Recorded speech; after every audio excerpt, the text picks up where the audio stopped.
Hello, everyone. Good morning, good afternoon, good noon or evening, depending where you are. My name is Shiran Reichenberg. I'm the Executive Director of the Hebrew University Legal Clinics and also part in the past 17 years of the Youth at Risk Rights Clinic. Thank you all for joining us to our live webinar on law clinics in shrinking democracies. It's been over 8 months now since the elections in Israel, since the foundation of the current government and coalition. 8 months of harm legislative initiatives that are against, and this is how I can put it, they're against human rights, against due process, and most of all against liberalism, equality, and independent judicial system. But also 8 months of demonstrations, civil society organizations, and activism trying to stop the deterioration moves of our government. And also 8 months that we, in our legal clinics, are facing several challenges. The first and maybe most important for us was with our students. From the beginning of those processes, we felt that we had to talk to them about how the proposal bills will affect our clients.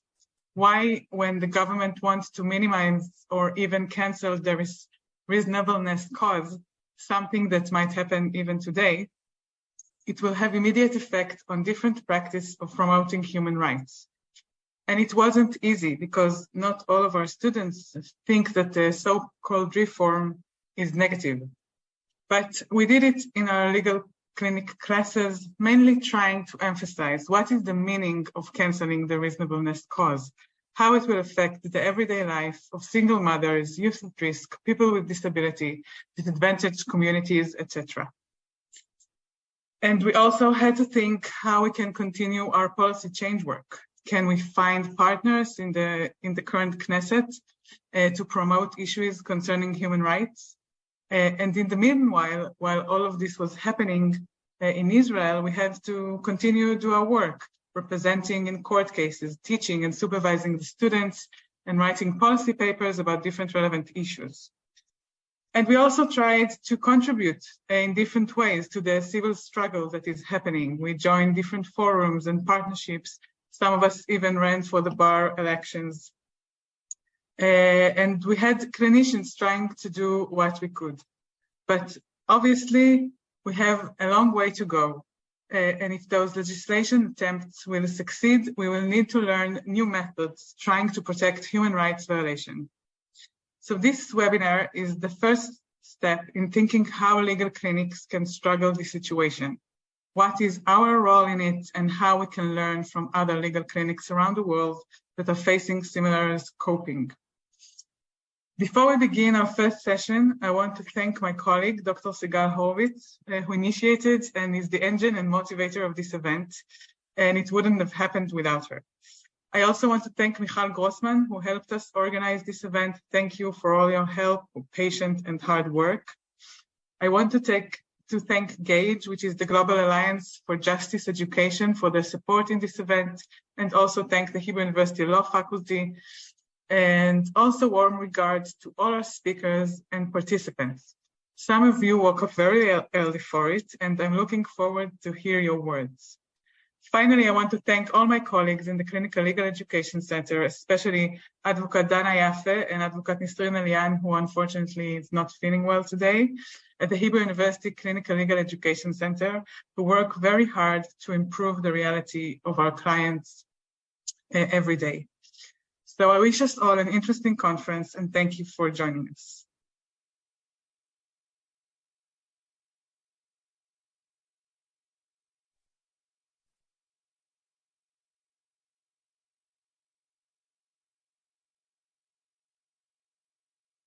Thank you very much, Dr. Shiran Reichenberg. I am very honored to be here today with the audience and with the esteemed speakers that gathered today from all parts of the world. I will be moderating this first session, but before that, I wanted to mention a few administrative issues for the benefit of the audience here. We have the possibility to receive your questions and answers through the Q&A function throughout the session. So the participants do not have to wait until the Q&A session or the discussion slots to ask their questions. Their questions will be answered during the discussion slots in each session, but can be asked all throughout the session. Please also do not turn off your connection from this webinar during the short break that we will have, because of course, then reconnecting might be a challenge. I also wanted to let everyone know that this webinar is being recorded. And as Dr. Reichenberg mentioned, unfortunately, Nisreen Alian, who was supposed to present in this first session, cannot be with us. She is not feeling well, and we send her a fast and full recovery. And finally, a big thanks to our sponsors, GAJE, who are not only sponsors, but also partners and speakers in this webinar. And we'd like to also like to thank the management of the law clinics at Hebrew University, Shiran, Keren, Professor Keren Weinshall. I'd also like to extend a huge thanks to Michal Gross-Mann, who helped us with all the logistics and admin, the communications with everyone.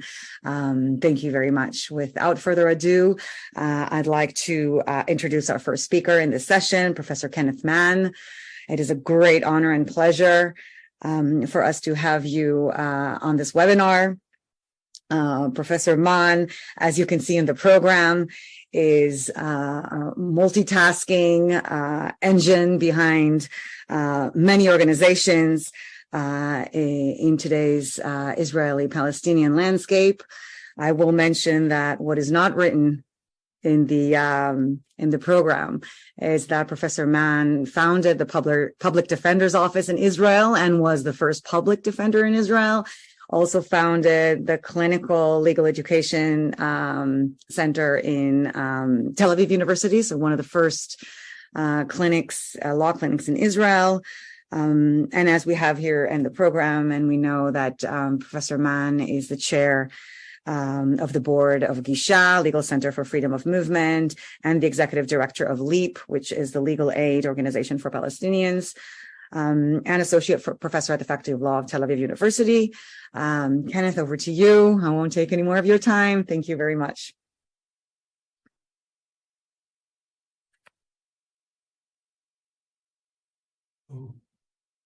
Thank you very much, Sigall. Special thanks I want to start with to the Gall Foundation and Julie Gall and the project on transitional justice at the law school, which Sigall has a central role in, and to the Transitional Justice and Global Alliance for Justice Education.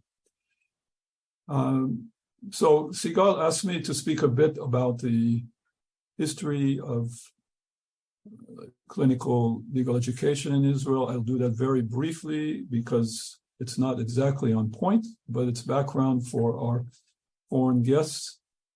The history of clinical legal aid in law schools in Israel started in the 1980s when there was an experiment with externships. In Tel Aviv University Law School, the late Dean Professor Ariel Rosenzweig set up a framework that allowed students to work in several private law offices and get hands-on experience and later meet at the law school in the context of a seminar and discuss their work in these law firms. The senior lawyers in the private law firms viewed these students, I'm afraid, as unsalaried additions to their apprentice workforce. The students did not get special clinical training, nor did the types of cases the students worked on indicate that they were involved in social change. But still, this program recognized the importance of students obtaining experience on the job and getting to know what it means to be a lawyer before they make important choices about their careers, and that remains as an important function of clinical legal education. When I joined the Faculty of Law at Tel Aviv University in 1980, there was no externship and there was no in-house legal aid program like we know today. I had studied law and social sciences at Berkeley and Yale, and I had the opportunity to see some of the most talented clinical instructors doing creative law reform with students. to give them legal, helping them learn about the law practice from a critical standpoint while training them to give legal assistance in situations of stress, social conflict, poverty, and violation of human rights. In 1990, we proposed to the Tel-Aviv Law School that we initiate clinical legal education for undergraduate law students. And due to my own specialty, I proposed that this be a clinic for providing legal services to the poor in criminal cases to suspects and defendants. It was, of course, as we have come to learn today, important this project be accompanied by a full-time lawyer and at the same time by a full-time academic researcher and teacher, full-time member of the law faculty. We found highly talented people who were motivated by the mission of institutional legal reform and individual legal assistance. These two goals, structural reform and individual representation, were central parts of the value system of clinical legal education as it had taken root in the United States during the 1960s. As part of the civil rights movement, the law and society movement, the war on poverty, and legal realism. A program of clinical legal education, of course, needs financial support, and this question of how to get it and how to best use it was and remains the central challenge for law schools and for clinical legal education everywhere. In our case, Tel Aviv University, in 1990, it is interesting to note that we were able to raise funds from the Ministry of Justice of Israel, from what is known as the Jewish Agency, which was then developing a social program for law reform, and from the New Israel Fund, that then, as today, promotes the use of law to protect and broaden individual and communal rights. This unusual blend of support allowed the law school to launch clinical legal education, to hire a lawyer, to dedicate a faculty member to be engaged in clinical legal education, and then bright, motivated, and accomplished students were attracted to law clinic seminars in great numbers. Most of the lawyers, in the case of this first clinic, who trained students at the law school, became public defenders, many of them leaders in the new office of the public defender. Many of the students became lawyers working for the public defender, and others went into social reform of different types. Eventually, with the help of the generous support of private donors, we were able to very significantly fund legal aid clinics, which became an integral part and lasting part of the curriculum. So I should point out that the obvious that legal aid in Israel is a story of transnational cross-fertilization, as is common in countries who were former colonies, like India, or former quasi-colonies like Israel. In 1991, therefore, there was one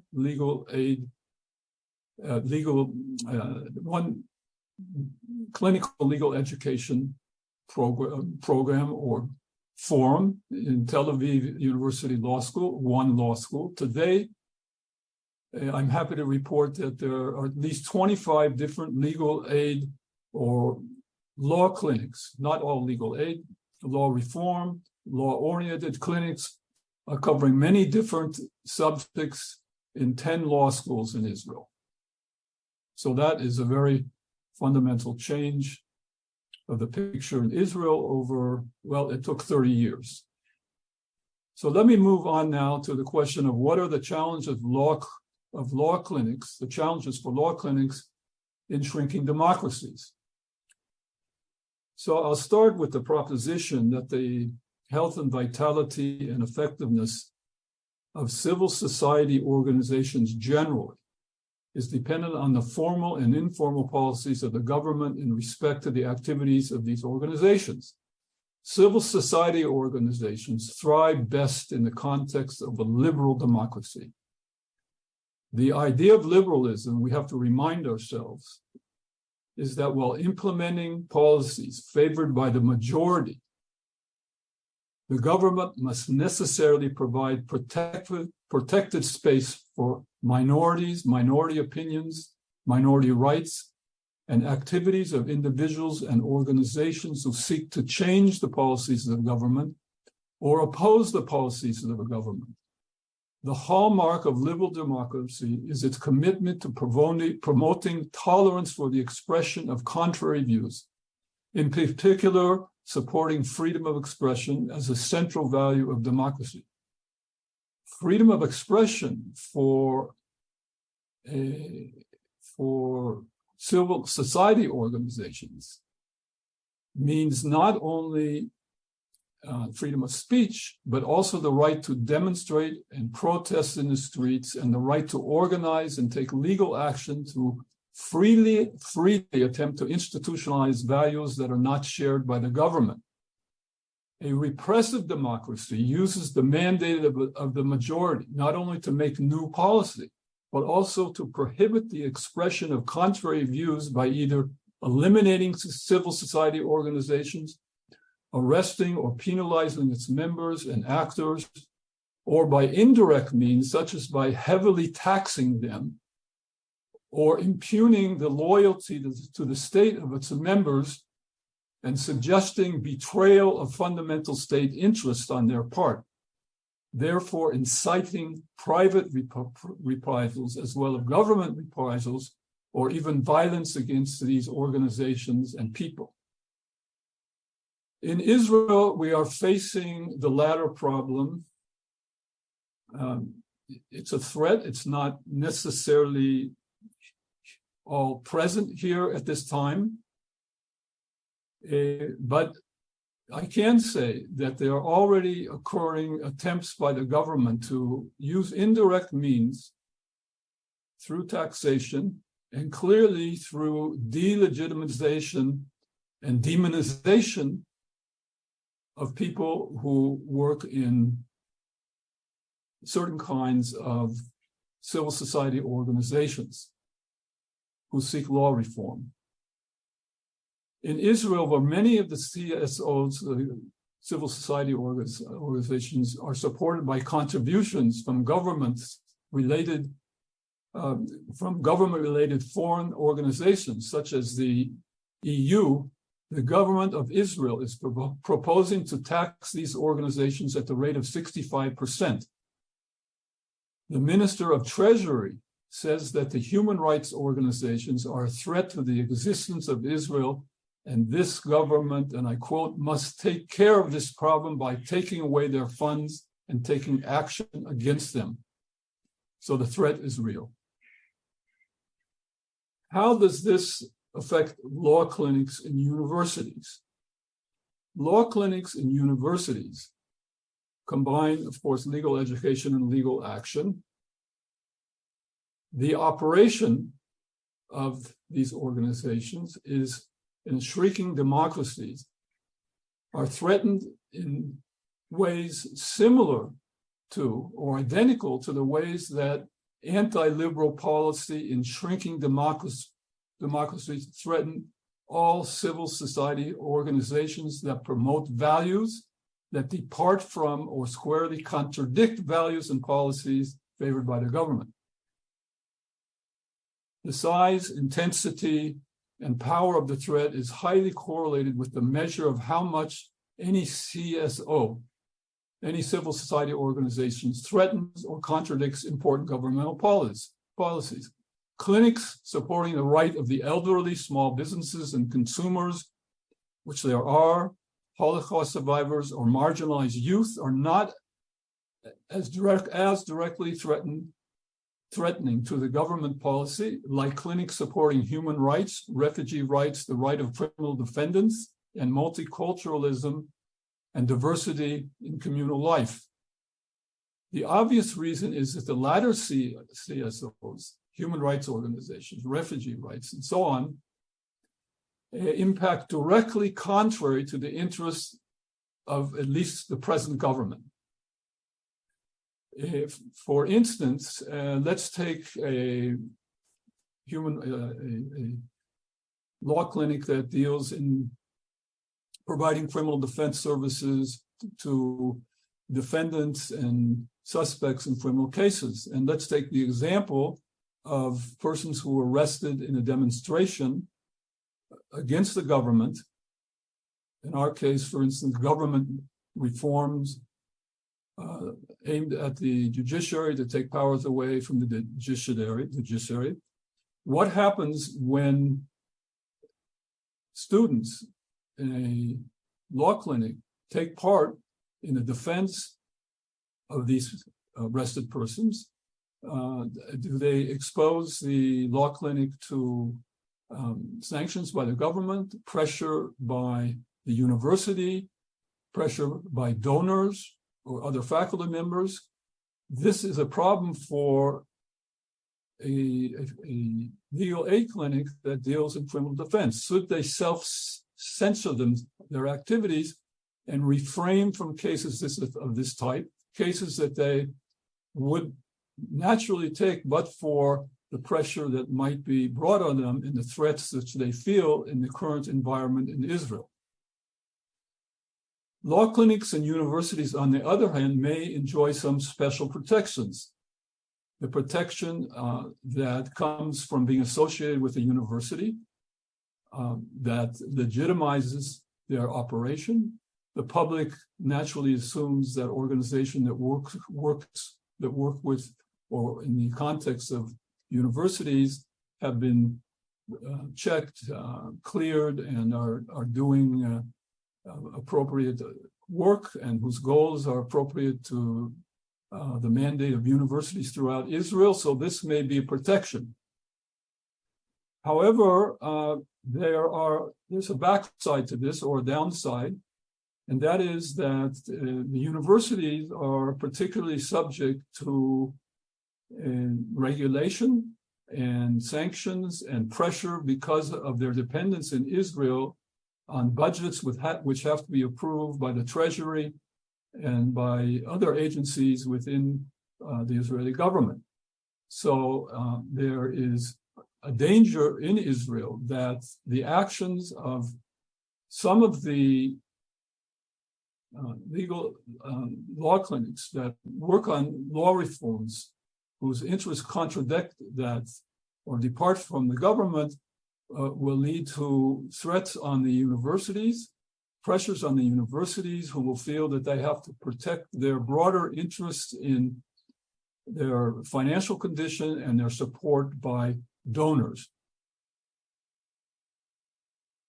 The point that I'm making about self-censorship of universities applies to two of the organizations that I see that I've gotten to 15 minutes, so I'll speed up here and just take a couple of minutes. In addition,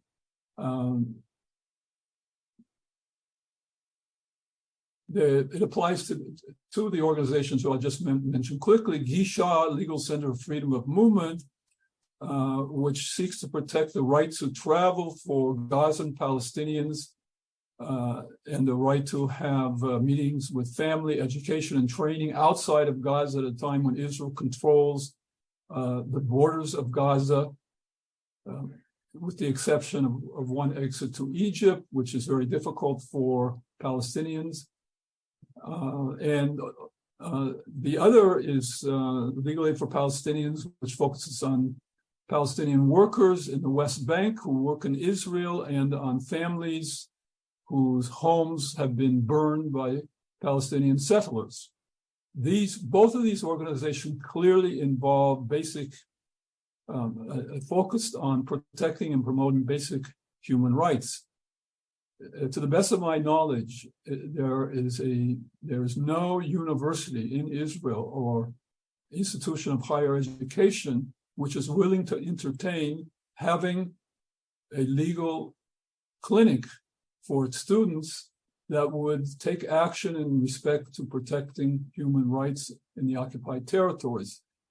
The occupied territories is out of bounds for the universities because of the controversial nature of Israel's policy and position there in the Israeli community. And the universities, therefore, to protect their larger interests, have self-censored their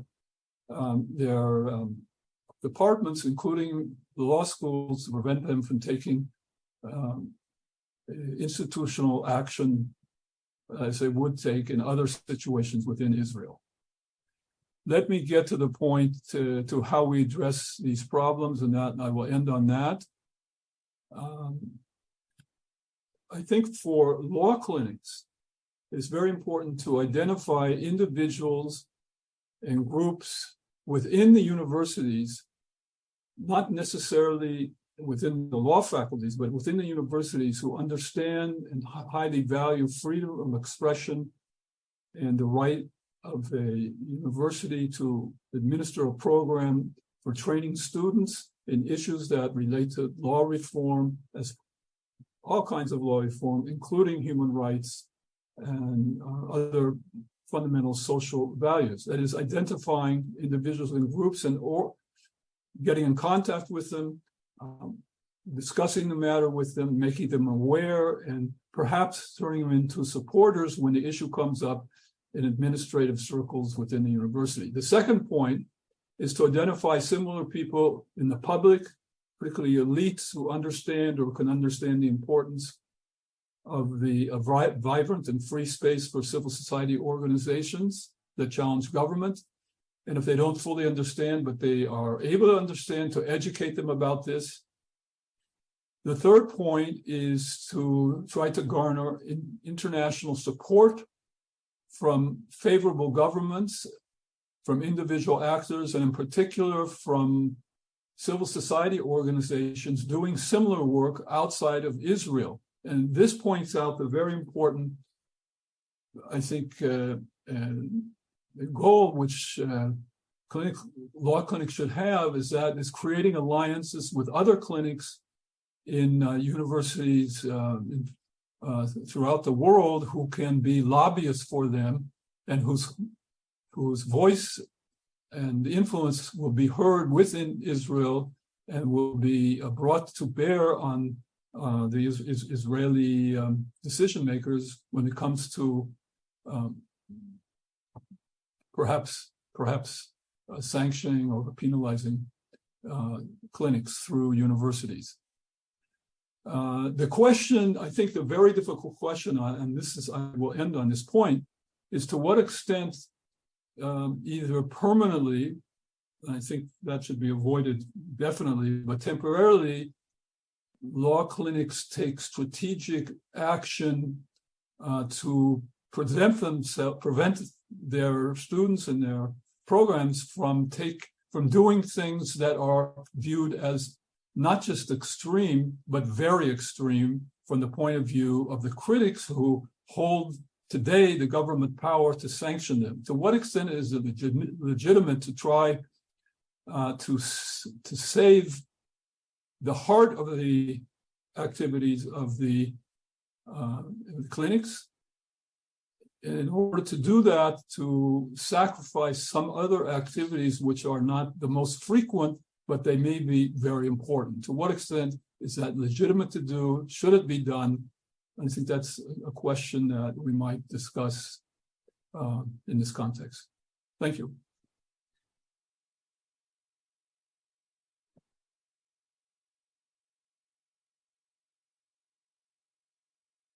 Thank you very much, Professor Kenneth Mann. We will have time, obviously, for questions after the next panelists. The next panelist is Advocate Dana Yaffe. She's our staff attorney here at the Clinical Center at the Hebrew University, and she is the director of the International Human Rights Clinic. She also directs the Cyber Law and Human Rights Clinic.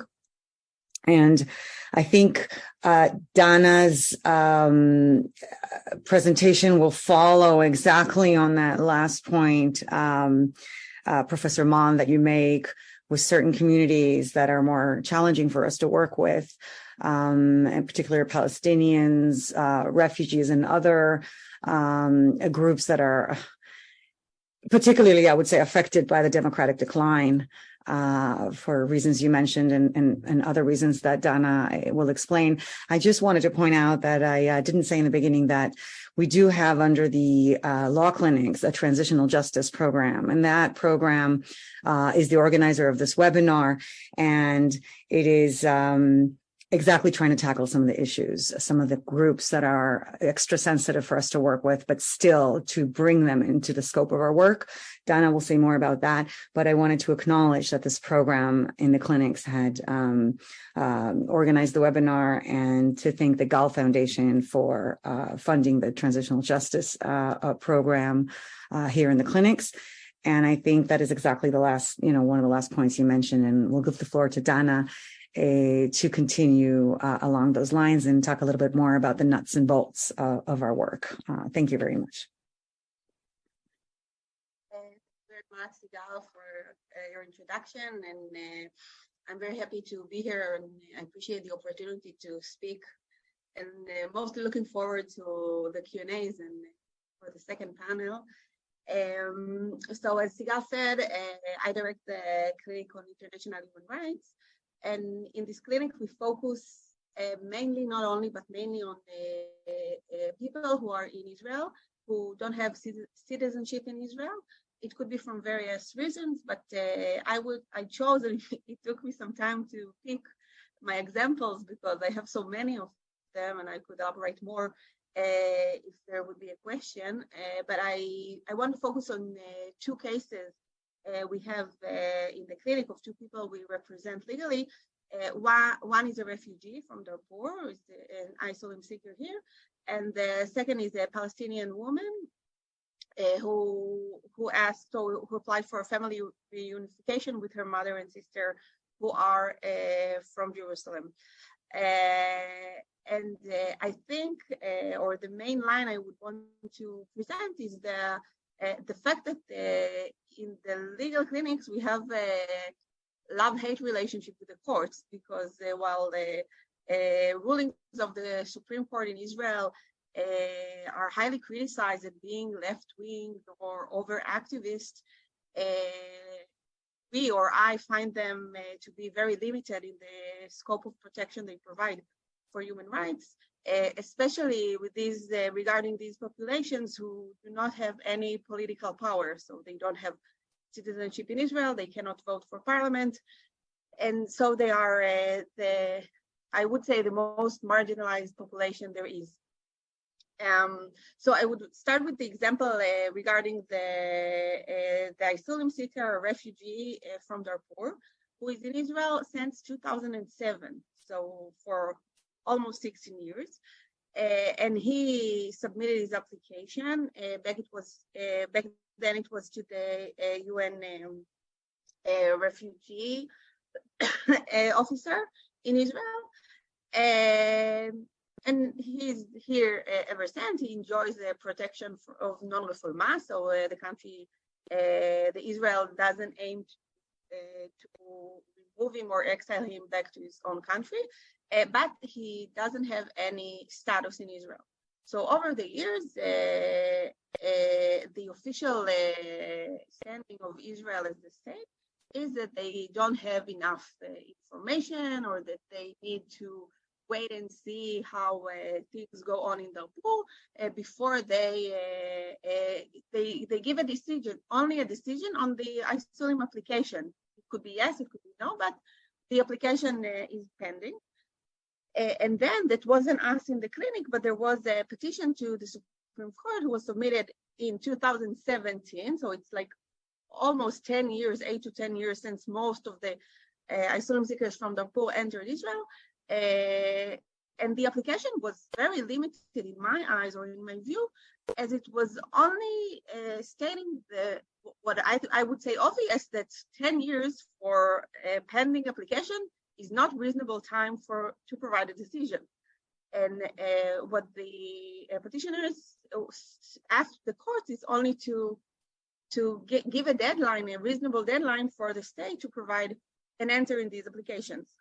So that application to the Supreme Court was pending by itself for 5 years. And at the end of these 5 years, while the position or the of the state of Israel remained the same. They didn't provide any decision in the applications. The court only said, and I say only because I find it very limited. He said, okay, this is not a reasonable time to provide an answer. The court gave the state another 6 months to decide on the application themselves. So that was a general petition. It was something like 4,000 asylum seekers. And in case the state wouldn't grant a decision in 6 months, all of those asylum seekers would be given a permanent residency status, not a refugee status, just until the state would provide a decision on their application. That ruling was perceived as extremely activist, as extremely left-winged, and was highly criticized by right-wingers in Israel, while I see it as a very limited ruling. And the example I want to give is that until this day, and we are now 2 years after this ruling, I represent a asylum seeker who submitted his application after the day of the petition that the petition was filed.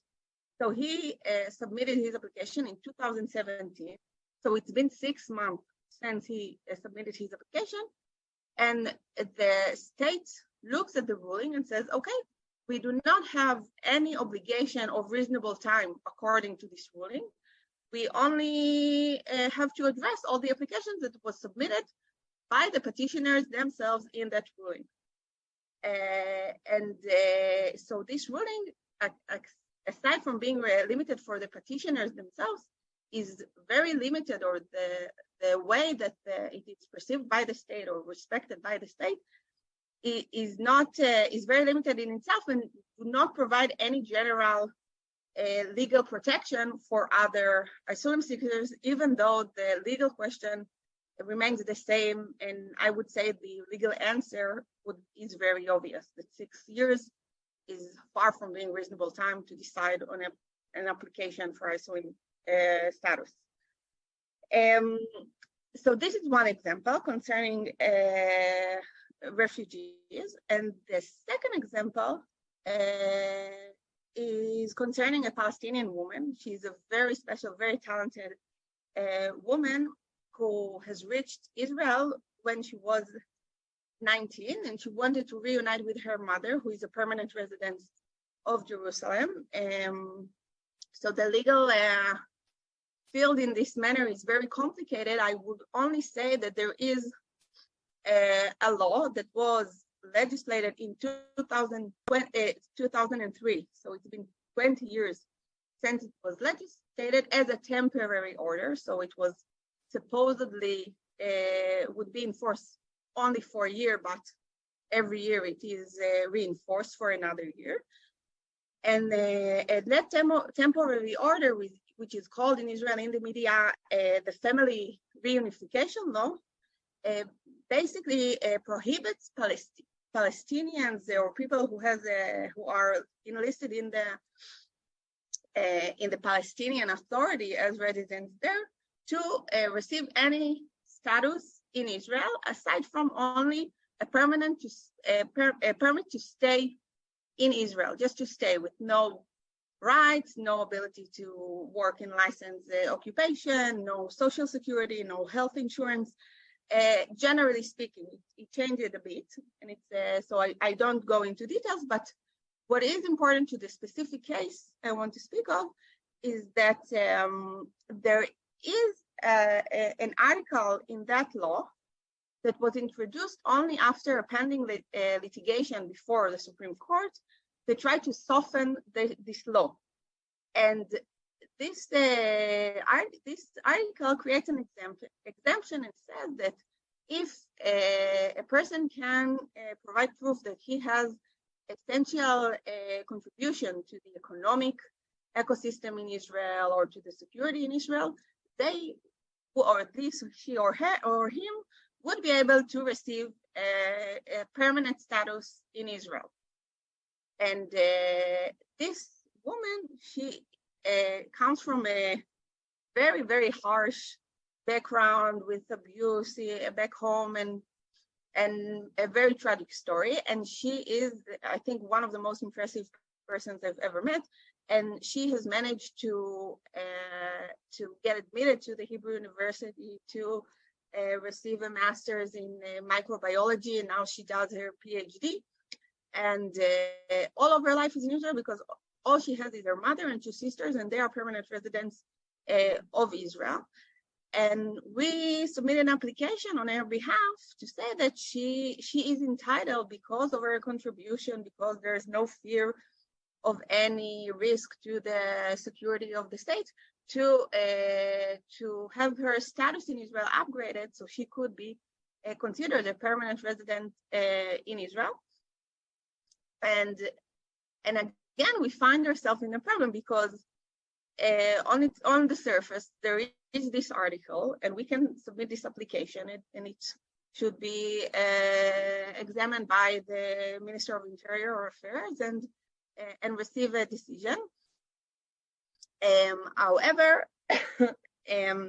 there is no protocol to how to submit the application, and there is no protocol of what are the guidelines or any limitations on the discretion of the Minister of Interior, of what he has to examine while he examines such a case.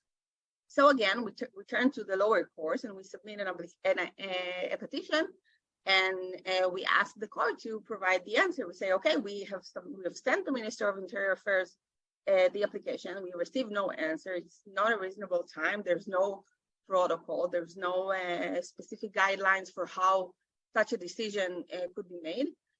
And in the lower courts, the courts asked for the state to respond, and in the response they said, okay, so here we set an interview. So we got a date for an interview that was over a year ago.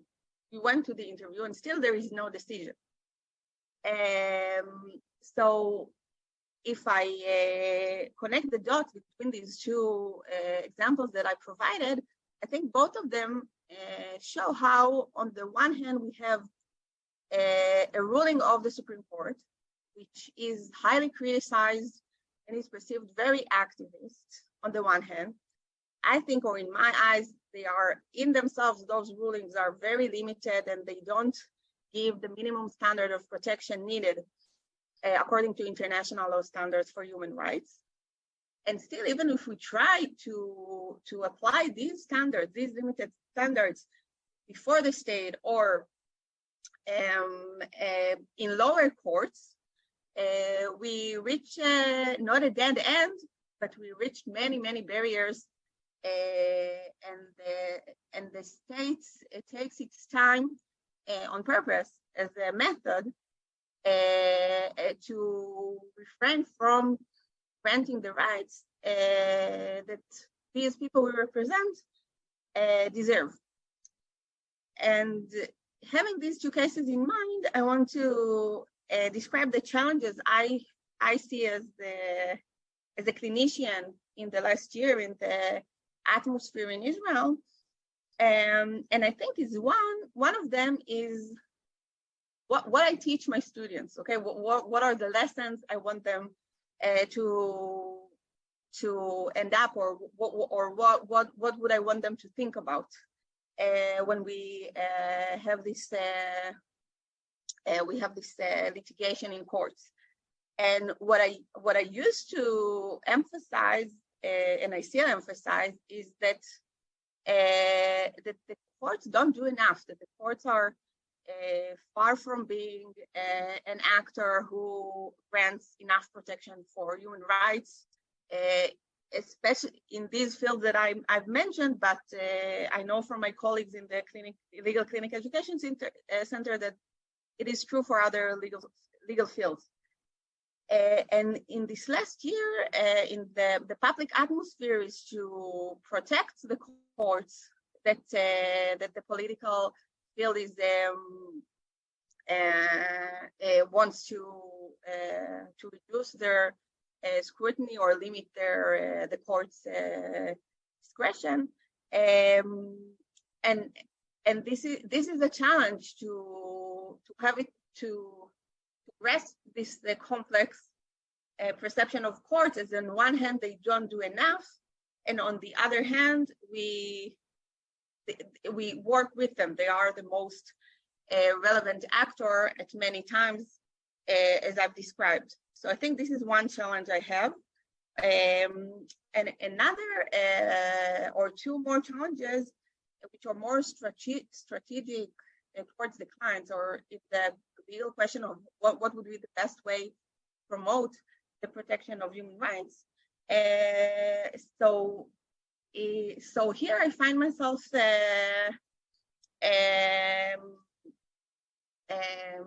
in a very limited position, because we do not have any partners in the political arena or in the Israeli parliament, or hardly any. There are a few that we can approach and try to promote those rights, not through litigation.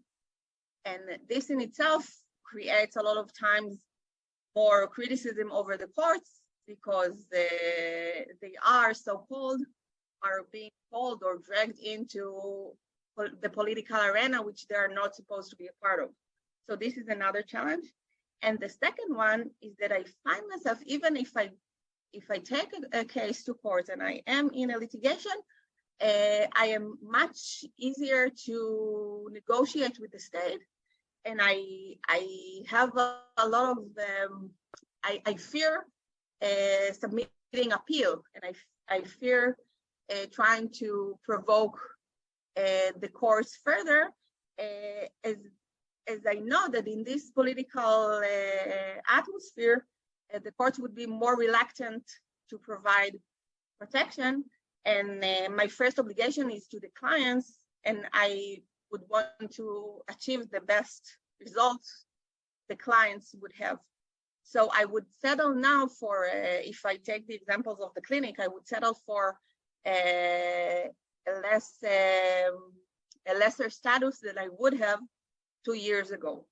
Or I would want to appeal a ruling of a lower court that I might have appealed 3 years ago.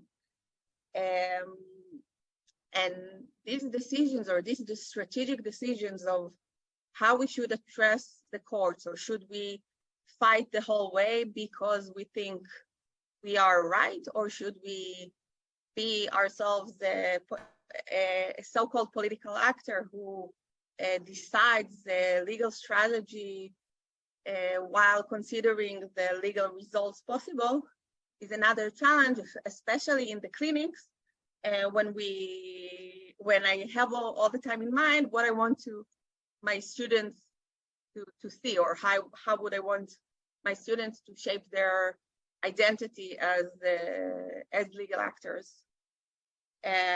So I think I would end with that. I raised mostly questions that I have no concrete answers, and I have to admit that I change my mind every once in a while in these last few months, and I'm looking forward for the discussion coming next.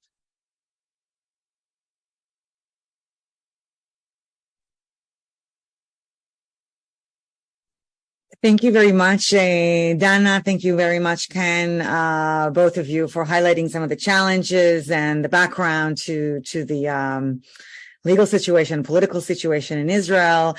I want, with further ado, to turn to the Q&A section of the session so that we don't lose time. And first, I wanted to give a chance to the other speakers of this webinar who have not spoken yet today to present their questions, if any. You can turn on your video and your camera and your mic for this purpose.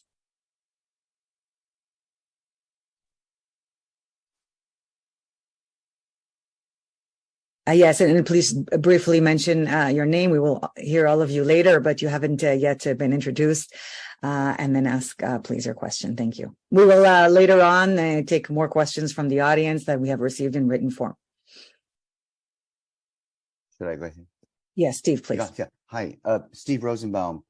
thank you all. And I'll say this later, but I again want to thank the organizers at Hebrew U, faculty, staff, and others, whatever the various titles are. Thank you both, Professor Mann and Advocate Yaffe. I think we're going to find the themes, the chilling effect in particular, as something we're experiencing in the US and have. The history, Professor Mann, that you provided, I think, is somewhat universal and very helpful to remind us of the genesis of these clinics. I guess and the other thing, of course, the importance of outside influence of international governmental organizations and governments themselves in terms of the changes. Again, we're dealing with various levels in the different countries that the panelists will talk about. I guess my one question to Ken, if I may, is on when you talked about the limited representation or more limited representation of Palestinians in the occupied territories. Is that something that historically, I would assume to some extent, has been a problem throughout the clinic history? Are you seeing that intensified now? I know to the extent that the mass movement and grassroots movement, my understanding is within Israel itself, has decided to take off the table the question of occupied territories in order to have unity in those protests. But yeah, on that narrow question of representation, Palestinians living outside the Green Line, outside Israel, if you will, to what extent has that been an issue in clinical history and to this day? Thanks. Yeah, thank you very much, Professor Rosenbaum, for that question. I think it's worthwhile noting at the first point, I think, is that as we know, the Palestinians in the West Bank and in a different respect in Gaza, but let's focus on the West Bank for the moment, live under a regime of law, which is Israeli. It's basically Israeli administrative law, because the army is seen as an administrative agency, and there are civil branches of the administrative agencies which conduct regulation activities in most aspects of life there, including building roads, telecommunications, monetary issues, population registry, all basic things that affect persons' lives and self-determination and so on. I think this is a fascinating point, which I don't know why it's so strange in a way, because it's been that way all the time. But these are people who have no access to the law, no reasonable access to the law which governs them, because their lawyers are not licensed to practice in Israeli courts. It's only Israeli courts that can review the actions of Israeli agencies in the occupied territories. There is no general legal aid from the Palestinian Authority for allowing Palestinians to sue or to file petitions against the Israeli government in Israeli courts. There are historically a small number of Israeli NGOs which have worked there for many years in a very frustrating environment, because there's a lot of unresponsiveness on the part of the Israeli agencies and government to claims. One of the organizations, B'Tselem, who would make complaints about violation of Israeli laws that injured Palestinians, stopped filing complaints because they found that they were not getting any reasonable answer or response or explanation. There are other organizations that operate there. They're in difficult circumstances. They haven't really gotten big. The number of these organizations has stayed pretty much constant. And so essentially, with the exception of some minor form of legal aid, which is very important, and we're trying to do some of that, the Palestinians don't have access to the legal system which governs their lives. So that has not changed. That's a facet of the the occupation, which in a sense is baffling because we are all concerned about, for many, many years, those of us who work in this area, about due process and about access to counsel and to courts and so on. It doesn't exist. And why, and so, how can we justify it? Well, we can't. We don't justify it, but it's also kind of sociologically, politically hard to explain why this has remained so uncrackable. Yeah.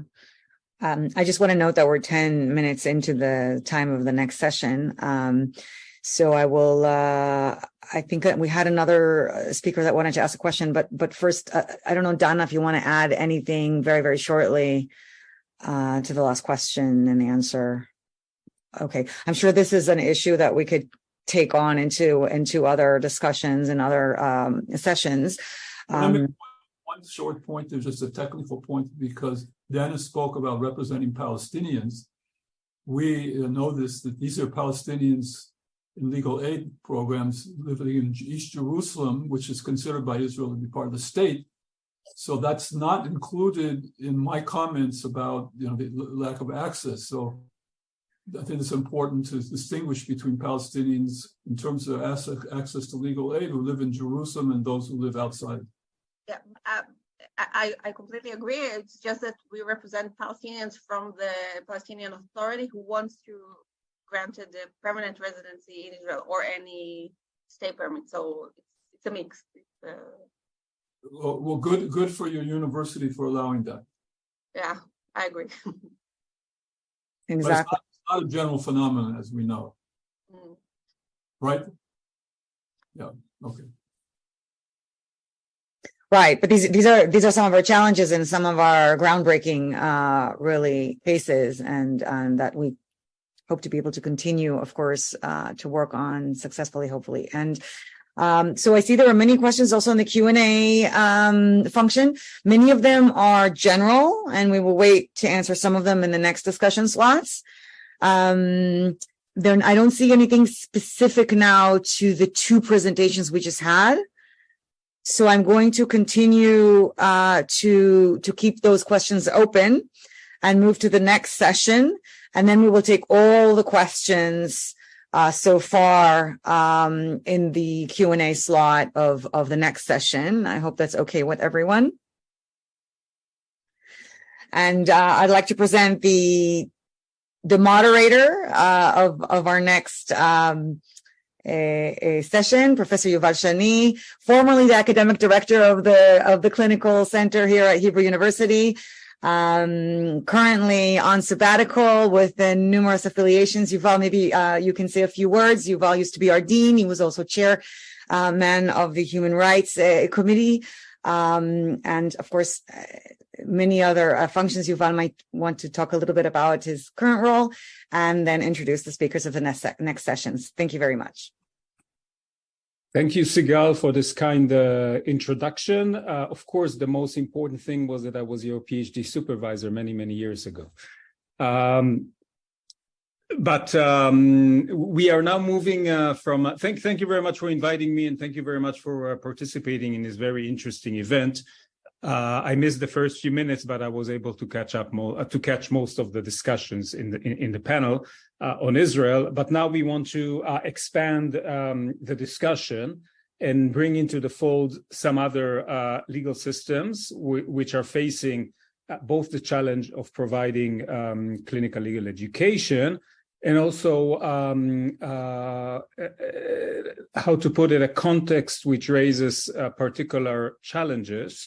And a context which is dynamic in the sense that it is that it does seem to feature what is colloquially called democratic backsliding or shrinking of the civic space. And the question that we want to really try to discuss in this meeting is how is the context, how is the changing context or the shrinking context, how does it affect the work of those of us who are on the front line of clinical legal education? And we have two panels actually that would provide such a comparative viewpoint.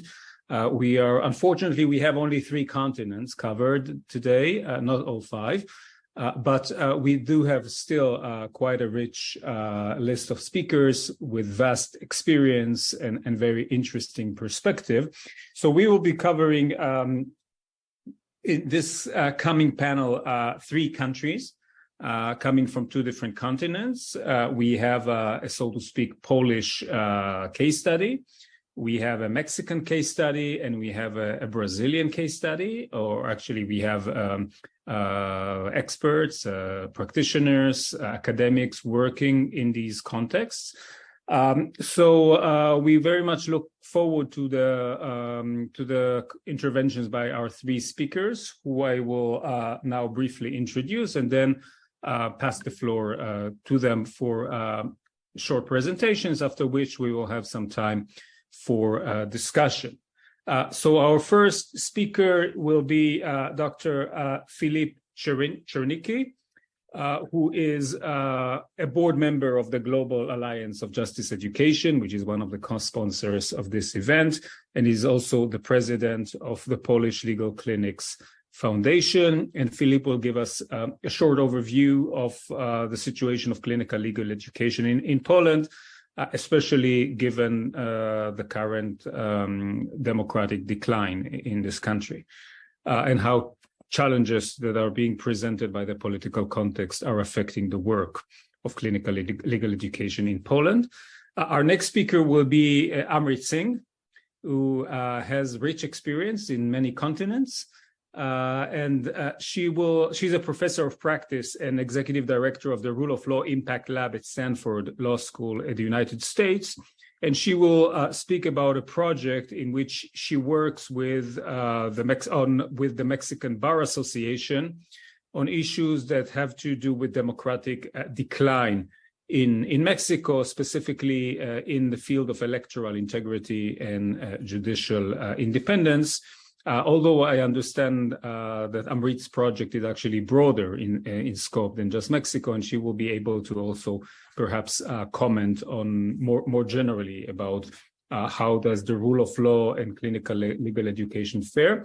And our third speaker, who I hope will open her camera in due course, is Dr. Patricia Grazziotin Noschang, thank you. Welcome, Patricia, who's an adjunct professor and coordinator at Migration and Refugee Desk and the Mello Chair at the Faculty of Law at the University of Passo, Fundo, South Brazil.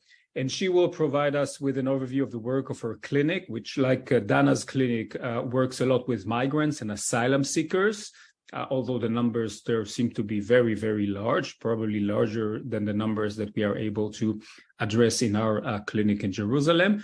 And she will specifically relate to a changing context, namely the pandemic, and how actually the closure of borders during that time affected the work. Although I would also invite you, Patricia, to deal with other aspects of the very, let's say, interesting political situation in Brazil.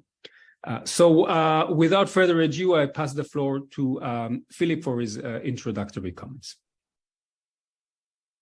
Hello, thank you, Yuval, for this kind introduction, and thank you very much for having me and inviting me for this very up-to-date conference that is covering, as we see, many continents, many countries. So, in fact, there is a lot of common issues, commonalities that we can share with each other and learn from each other.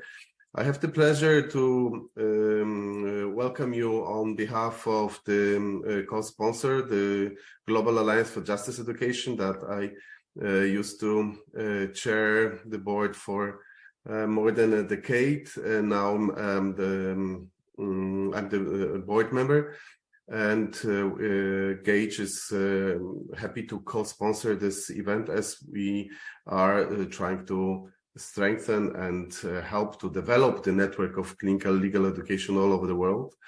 I'm personally involved with clinical legal education for more than 20 years, being co-founding the Warsaw Legal Clinic, and then I'm the president of the Polish Legal Clinics Foundation, which is an umbrella organization for the network of the legal clinics in Poland. The foundation has been established 22 years ago, and since then I'm the president of the Polish legal. Just a few words about the network of Polish legal clinics.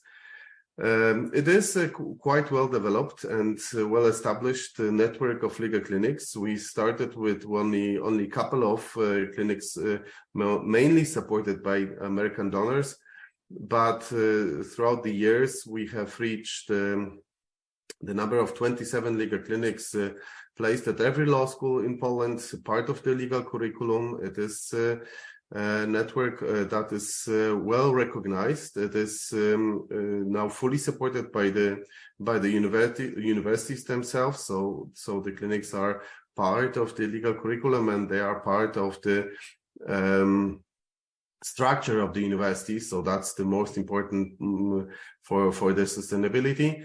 But what is also equally important, we have, as the Polish Legal Clinics Foundation, we have also worked on their standardization. So all of the clinics are working based on the same standards, and they are frequently reviewed so that the quality is not declining. What I have to say is that, within the past 20 years, of course, we have observed different situations and different, ups and downs of this movement, of this concept of providing legal aid, and both trying to leverage the quality of legal education. With this concept, we have mostly paid much more attention on providing legal aid and developing the network of access points for average citizen. And so for many years, actually, legal clinics have been in Poland developing very fast and very well because they were the only legal aid providers in the country. Only since 5 years, for the last 5 years, we have a new law on access to legal aid adopted, and then also amended a couple of times. So only in the recent times we are now competing with the legal aid system that is sponsored by the state. And that's one of the challenges that we have faced. And also because of the recent problems of democracy, of level of access to justice, that has been in a way has been shrinked. The legal clinics are now also facing the problem of first of all of how to put themselves into the system where they are not recognized. So surprisingly, although we've been the only legal aid providers for many years, the new government that developed the system of legal aid didn't recognize our services. And throughout the years, I've been personally struggling for more recognition, but also for financial support. And that has never been successful. To tell you the truth, I was always been wondering what's the problem. I mean, why do we actually have to struggle for this support, and why is this such a big issue? I've been consulting some politicians, some people that might be closer to the political society. I learned that there seems to be a struggle and a kind of a political dispute between the Minister of Justice and the President of the state. And because the President of the state was in a way supportive to the clinics in the beginning, the Minister of Justice, who is in charge of the budget and who is in charge of also the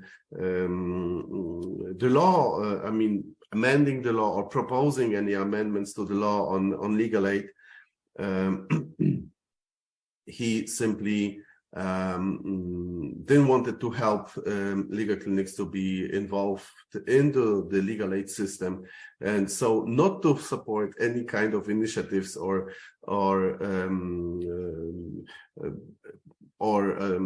suggestions of the president. So surprisingly, clinics became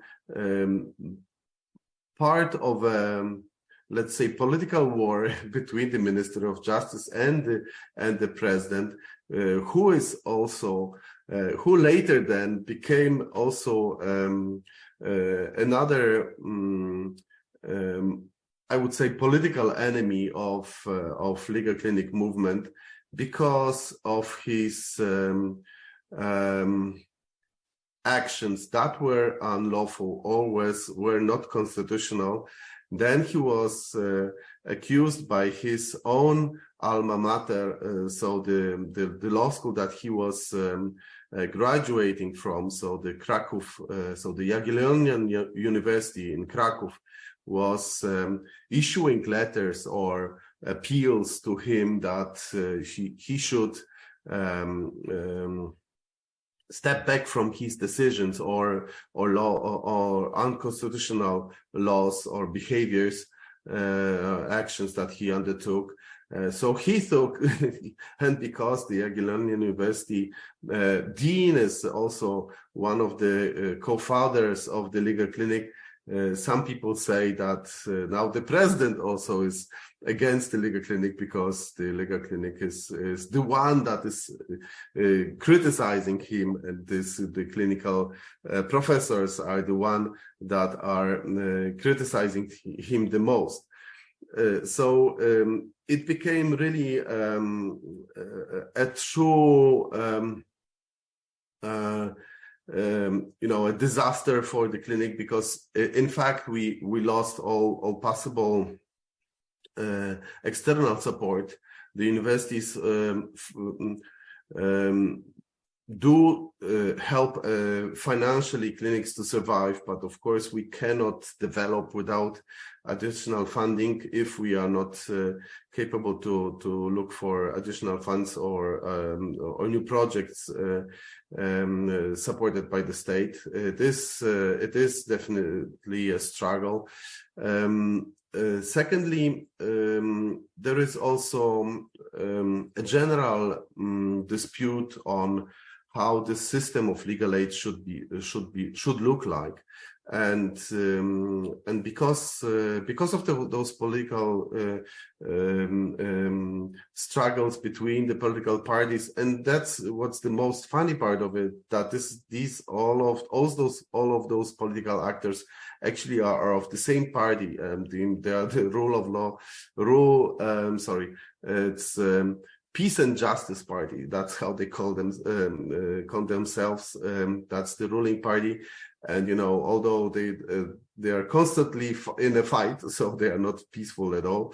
They are, because they are constantly violating the law. They are not a party that you might consider a rule of law party. And because there's constant struggle between those activists, and political party leaders, we are unfortunately in a way losing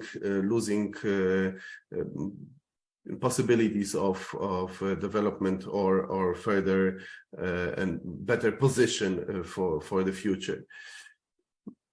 what I have to mention also, because we still can survive. I mean, this is not the problem that brings clinics threat to their existence. So we are clinics in Poland are well established, and as I said, that's a huge movement. I mean, you please imagine that each year legal clinics in Poland enroll more than 1,500 people. So that's a big thing.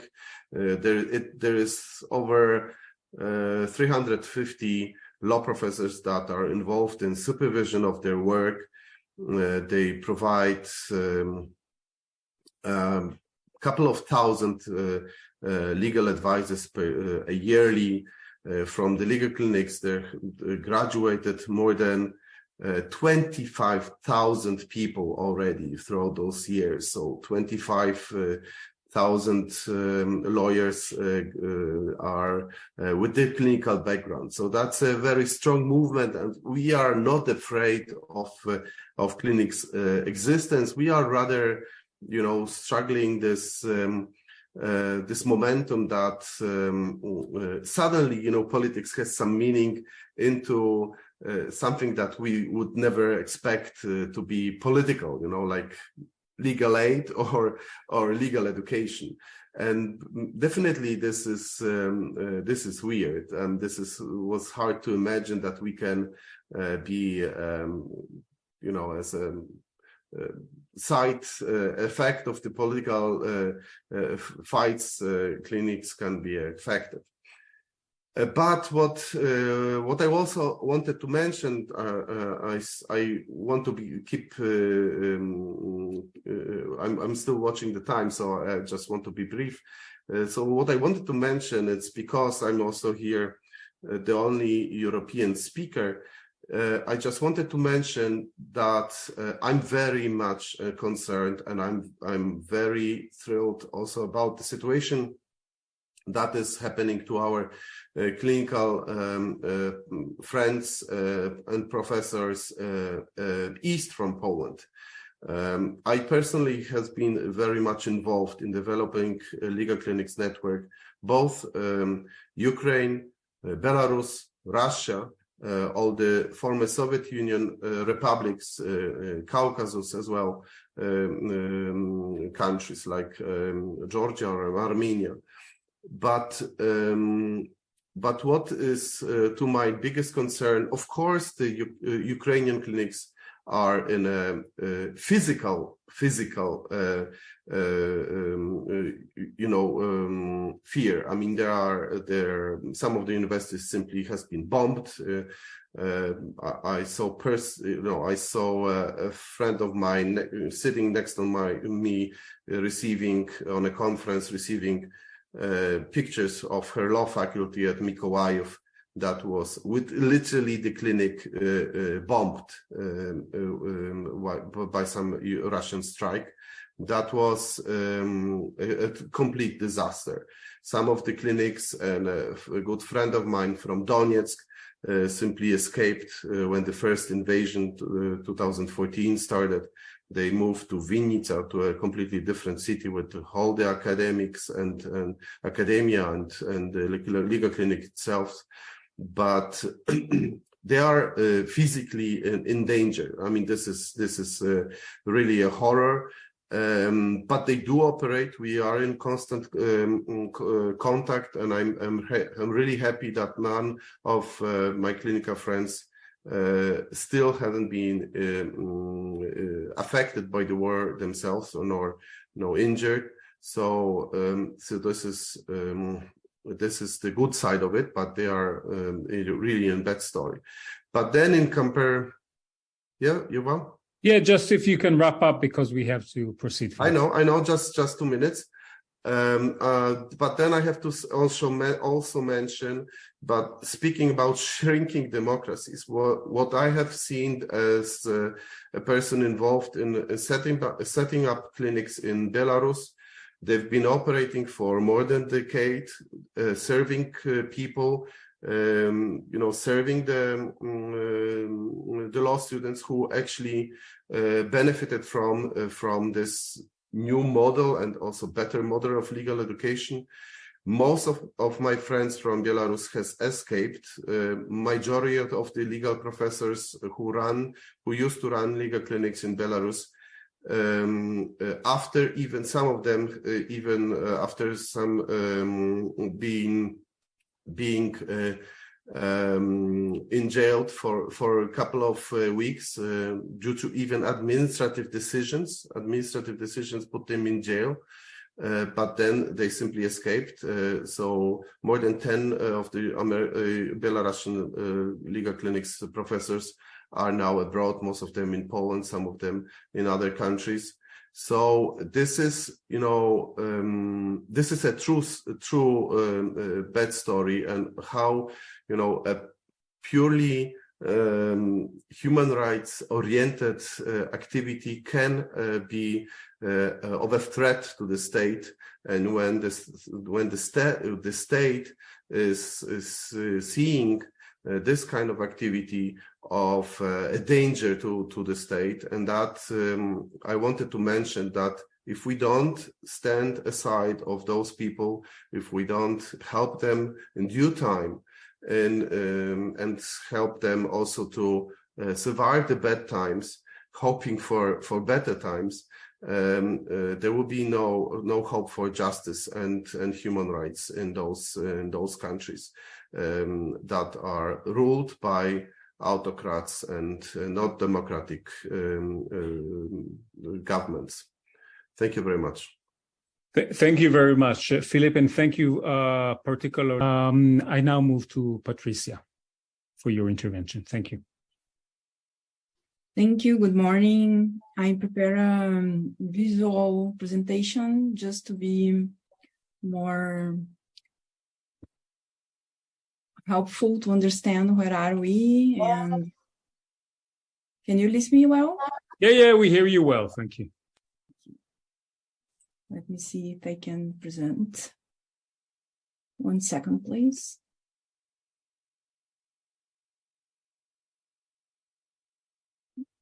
Can you see? Yeah, you can proceed. Okay, thank you. So I'd like to thank you for joining you in this very important webinar. We are going to share our knowledge about law clinics, and especially shrinking democracies around the world. And it's very important for us to also share with you what we are doing in the south of Brazil. So this is who we are. I'd like to introduce the project we called Refugee and Migrant Service Desk. And we call an extension project from the University of Passo Fundo, host in the law school. And we started our job, our helpful to 2020 during the COVID, working in online, trying to help migrants and refugees to establish in Brazil, especially in Passo Fundo, by WhatsApp. And this was a very hard period, because we just cannot keep in touch with them, and the federal police office was closed, and we faced a lot of challenge to regulate, to help them to regularize their documents in this time. The other next year, we have very important partners that we join them. We had an agreement with the Federal Police Office in Passo Fundo, which is share the agenda with the appointments with the project, so we can help the refugees and also make the data, the appointment for the Federal Office of the Police to they can regularize their documents. And we also joined to the Sergio Vieira chair Sérgio Vieira de Mello Chair, which is a chair in Brazil promoted by the United Nations High Commissioner for Refugees, which has nowadays 39 universities. And the purpose of this chair is to join the university who can help refugees in the three ways of the university works. I mean, research, extension, and education. And we joined them in 2021. And the 22nd, last year, we have a collective effort with the federal police to help 600 of migrants documentally regularize in a week. So we join our effort to try to help them after during a week, support them all the new documents which was expired. So we had around 1,000 of migrants with document expired, and this collective effort could support 600. Why? Because our federal police has a few officers working in their officers, and the migration in Brazil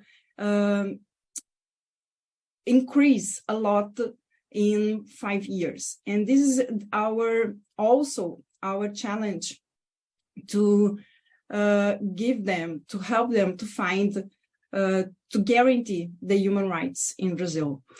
So where we are located, we are in the south of Brazil, really south, and where the migrants and refugees come from and reach us in the south of Brazil. Most of them come from Venezuela, from Cuba, and from Haiti. So they are the most nationality or which cross all the Brazilian territory to arrive in the south of Brazil and to live in the south of Brazil. Why south of Brazil? Most of the migrants are living in the region of São Paulo, Rio de Janeiro, which is in the west, and in the south of Brazil, because we have more job opportunities, of course. And these are the rich region in Brazil. What's our purpose? So, support migrants with their documents to be regularized in Brazil, help them also to request a recognition of refugees status in Brazil, play with advocacy, and every day search for effectiveness of human rights for migrants and refugees in Brazil. The project is operated by two teachers. I am the coordinator and a supervisor of the students, and another teacher, which is also a supervisor of the students. And all the support is are done by the law school students. Which are our fights, our challenges, and advocacy for shrinking of democracy. We have a special situation during the pandemic time when the borders are closed, but not all the borders are closed, just the land borders are closed. And when the last government crossed the land borders, the refugees and migrants didn't stop to enter in Brazil. So when I mean the land borders were closed, I mean the police officers, federal police officers are closed too, and especially the police officer, the federal police office in Passo Fundo, understand that they are not, they don't have the competence to proceed the recognition of refugee status, because the Passo Fundo is not in the border of the country, and we find that totally against of the Geneva Convention of Status of Refugee in 1951. And we, in that situation, I was in the coordination also of the Human Rights Commission of the bar in Passo Fundo. And I went to the federal prosecutor, and we tell them the situation and all the base of the law, and the federal prosecutor enter with an injunction. And the injunction was guaranteed by to guarantee the right for a pride of recognition of refugee status in this region in Passo Fundo. And afterwards, the judge confirmed the grant, and also afterwards the regional tribunal confirmed the injunction decision. So until now, this federal office in Passo Fundo has the duty to receive and to proceed the right of recognition of the solicitation. I mean, they denied the opportunity of the refugees ask for to solicit the recognition of refugee status, and now they are obliged to. The other fights what we have every day, it's fight for effectiveness of human rights for refugee and migrants. Why? We have two situations to regularize migrants in Brazil, refugees from the Geneva Convention of Refugee Status, and also by the Cartagena Declaration that Brazil recognized in the 1947 law. And we have, I listened Dana also telling us about the time which it's necessary for the recognition of status of refugee in her situation. And in Brazil, we have at least the same time. So the solicitation of refugees takes around 4 or 5 years to recognize the status of refugee. And this is not because negligence, but really because we don't have enough staff to analyze the solicitation of the refugees. Since the National Committee for Refugees in Brazil was created in the 1947 law, so they were composed with only 7 persons, and nowadays we have much more solicitation than we have in 1998. So this is the main reason that it takes so long to the recognition. But one difficulty, it's also important to point. It's the way of the documents that the solicitation of refugee status has before the recognition of the status. So it's a piece of paper with a photo. This is one of them. And the other one, it's this one with this red. And here we have the word wrote temporarily. So the first document is doubtful for all people who take them in the hand. So they can open a bank account and can go to the find the right of education for health and recognition of the other human rights in Brazil. So this is a fight for every day. So we pick up the telephone and we say, no, you have to recognize this document. They have the right for open a bank account and etc.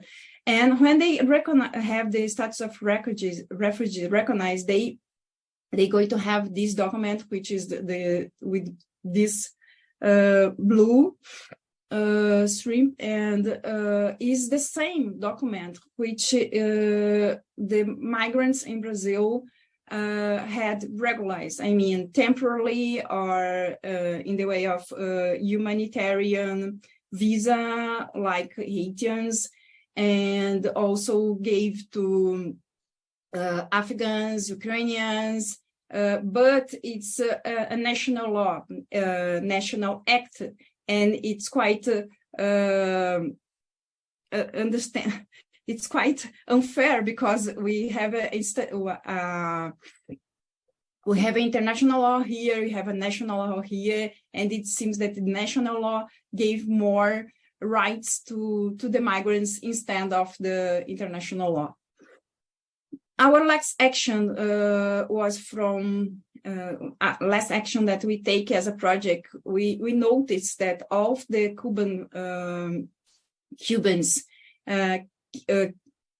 which are arriving in Brazil from this border, this city, Oiapoque, was taken, were notifying by federal police in that city to regularize themselves within 60 days under penalty of deportation, according with the law, which is a migration law. And we understand that Cubans have at least the prima facie recognition as a refugee before, even though they are requests for refugee, we can understand that they are prima facie refugee. And we sent a communication to the United Nations High Commissioner for Refugees in Brazil, and also to the National Committee for Refugees, informing that situation is happening in that border to denounce that the federal official office in that city was taking these actions, and also gave them a fine to pay, and they crossed the borders, not regular, of course. And as you can see, they are arriving in Passo Fundo in the south of Brazil, crossing all the Brazilian country. Just would like to share our data that we work with refugees and migrants in Brazil. The main nationalities are Venezuelans, Haitians, Cubans, and Senegalese. This is our data until now in the first semester of 23. We have 171 supported, and here you can see how Venezuelans has the majority of the support, followed by Haiti and Cuba. Here we have the Argentina, and here we have the Senegalese.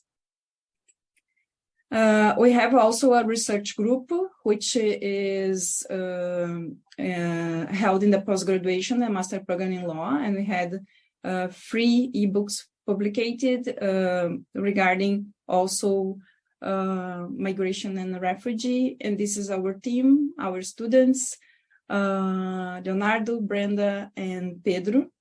And I'd like to thank you for attention and for being with you and share our work here in the south of Brazil.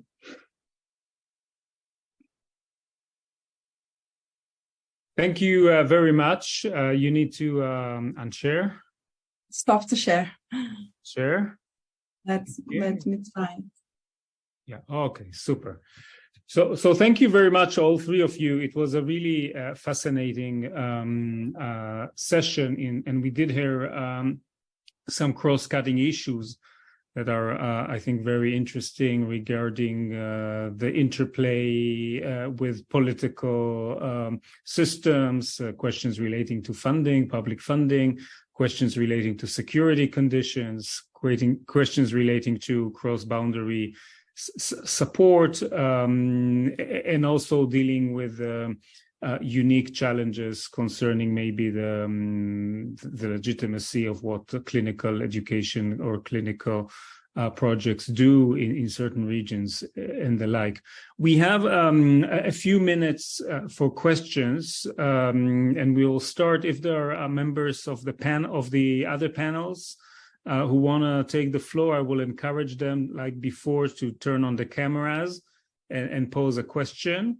We can also take later if there are questions from the audience. For the time being, I haven't seen on the Q&A questions directed to this panel.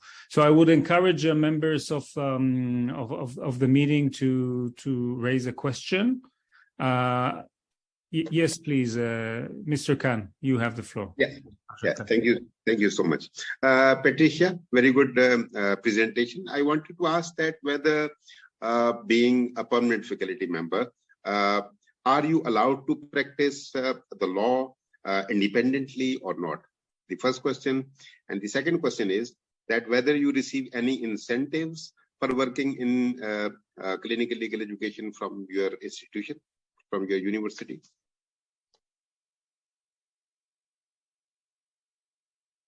Thank you, Arshad. Actually, we don't have the opportunity to go in court personally by the project. We don't have these. I mean, we act administratively, not judicially. Especially when we have, but the good thing that we have the federal prosecution, who is very activity in Brazil. And even though when we had the last government, which it was kind of authority, not really open for the democracy, I mean, and we could have the support of federal prosecution in all the Brazilian ways, and we fight a lot in that last 4 years to have the human rights guarantee, and the federal prosecution was one of the most important representative in Brazil. Even when the law clinics can apply in judicially, we usually take the support of federal prosecution, which is like of who has the power to guarantee the human rights in the federal way, especially for migrants and refugees, which are in this competence, federal competence. Can you repeat, please, the second question? I didn't get it. Yeah, my second question was with regard to the incentives, the special incentives which you receive when you work as clinician. Oh, this is the worst part.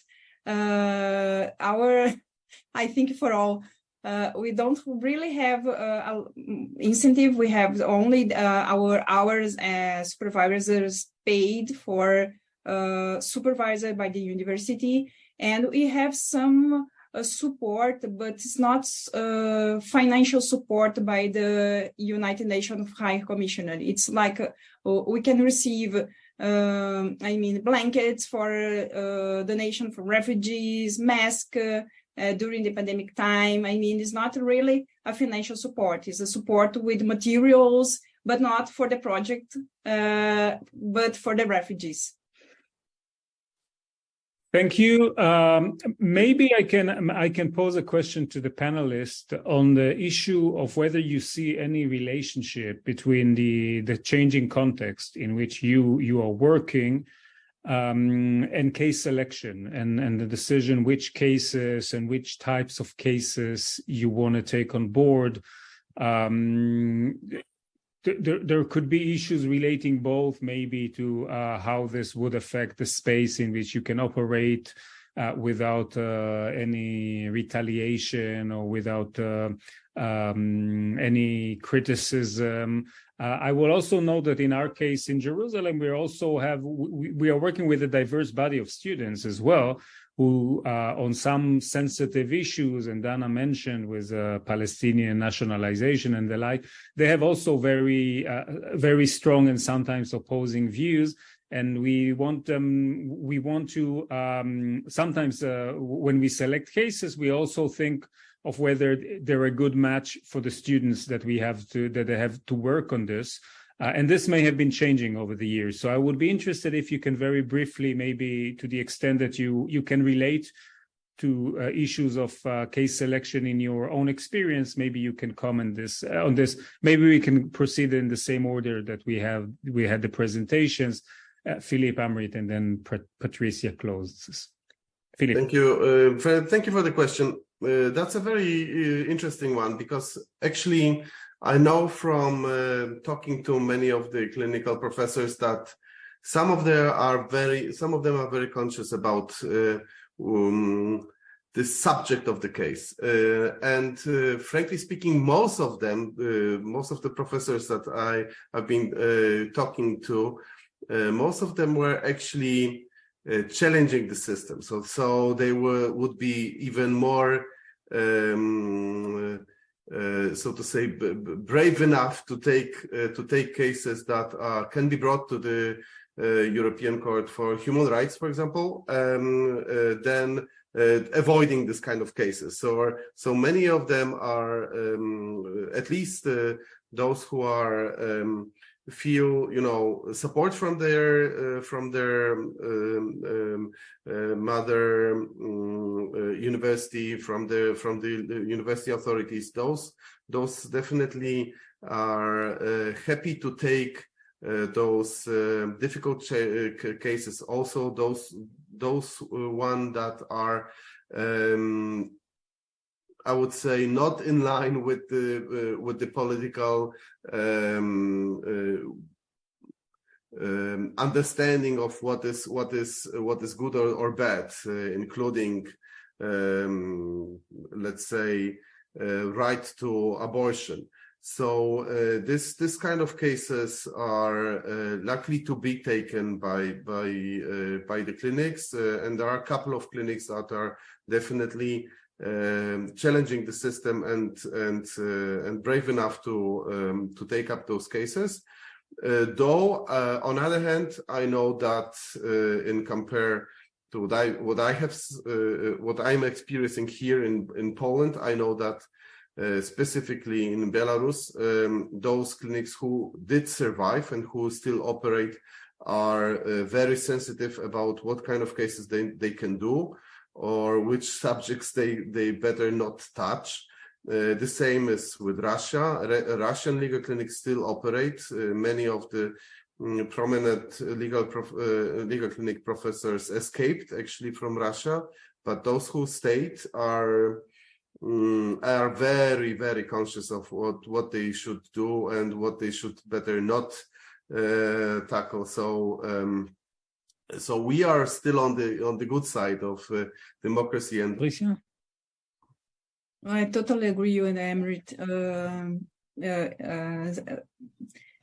In the last 4 years, it seems that students didn't recognize that the democracy could be sharing, and we have to all the time point out when I was teaching human rights, it was a very carefully period to teach human rights and to make them understand that we could face an authority period again, and nowadays we can see the way of the politics in Brazil is completely different. We have the best time again, and since I pointed out, we have a very new legislation for migration, which is from 2017, and we had in that legislation an article which preview that the government should implement public policy for migrants. And in the last 4 years, this article was completely forgotten, and now we will start to elaborate and to think about this public politic for migrants in Brazil. So I think we are in a good way now. Okay, so I think our time is up, and I want to thank all three of you for excellent and very informative presentations. I will turn the floor now back to Sigall, who will guide us how to proceed, because I understand that despite our best efforts, we are still a bit behind time-wise. So Sigall, I turn to you, and I thank you again for your very excellent interventions. Thank you very much, Yuval. Thank you to the panelists. We're only running late 9 minutes, and we did start about 6 minutes late, so that's not too bad. There have been a few questions in the Q&A. I think most of them have been answered. Otherwise, we continue our practice of rolling them over to the next discussion slot. I do not want to take away your coffee break, powdering your nose break, etc., since this is very hard to sit and focus for so long with the computer. So I would still like to give the 10-minute break to everyone. Let's be back sharp in 10 minutes. Here, local time, this would be 15:50, right? So we will only be 10 minutes late starting the next session, and we will try to catch up and end on time. Worst case scenario, the whole webinar finishes a few minutes late, but I do encourage the next panelists to keep to the time, and hopefully we'll get to all the questions. We can also be answering the questions, including this panelist.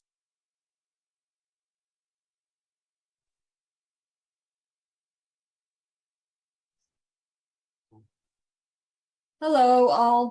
Welcome to our third and final panel. I'm inviting all participants to turn on their cameras. My name is Keren Weinshall, Professor Keren Weinshall. I'm the academic director of the clinics in Hebrew University Law School, and I'm very happy to be here and to have all of you here. Our session is on lessons from Asia. So in some countries in Asia, and I guess one in our panel, it's less of a backsliding or declining democracy, but more of a dynamic situation of regimes with authoritarian features. In some way, declining democracies, I think, might have more to learn from that experience. And in other ways, of course, the situation differs. And I hope we'll hear more on that during the panel. We have with us today three distinguished panelists. Steve Rosenbaum is the Frank Newman Lecturer in Law from University of California, Berkeley, and he is going to speak about the Myanmar case study. Arshad Khan is an assistant professor and coordinator of the clinic legal education in, I hope I'm not mispronouncing this, Quaid-i-Azam University in Islamabad. Is that okay? Okay. It's okay. Thanks. Thank you. And he is going to speak about the Pakistan experience. And Ajay Pandey is a professor of law and the executive director of the clinical program in Jindal Global Law School. And we're going to hear a bit about India and their experience. Each of the panelists has 15 minutes to present a brief overview of their law clinic, the challenges the clinic faces due to democratic decline, and how these challenges are being addressed. And then we'll open up the floor for Q&A and discussion. Audience is welcome to ask question at any time during the panel using the Q&A button at the bottom of your screen, and I'll moderate the questions at the end. So thank you. We'll start with Steve. Thank you, Toda, Professor Weinshall. I want to thank Sigall Horovitz, a fellow Hebrew faculty staff, for organizing this seminar. Very important issue. A missing country on this, as Amit Singh alluded to, is my own. I hope we will continue this discussion, inshallah, in Hashem in the future. I think it's a great thing to begin this process. And I know you had short lead time, and I've been a conference organizer myself and really appreciate what you pulled together in very short time and these disparate time zones. The only reason I'm able to participate is because I'm visiting family in Detroit right now. Otherwise, and I understand I'm going to be on the East Coast herself. Otherwise, the West Coasters would be getting pretty good coffee in the morning. So we were given 3 points, as Keren suggested, in our remarks, and I certainly will begin with that overview, and I try as I participate in the event to kind of shorten as I go and not repeat what's been said. And that's one of the advantages of going toward the end a little bit. And may deviate a bit on parts 2 and 3, given the uniqueness of the situation in Myanmar, which I'll get to. And speaking of Myanmar, I should say Myanmar, formerly Burma, formerly Myanmar, formerly Burma, formerly Myanmar. We could spend the whole day talking about what is the proper name itself. It's presented its own unique challenges to revamping legal education.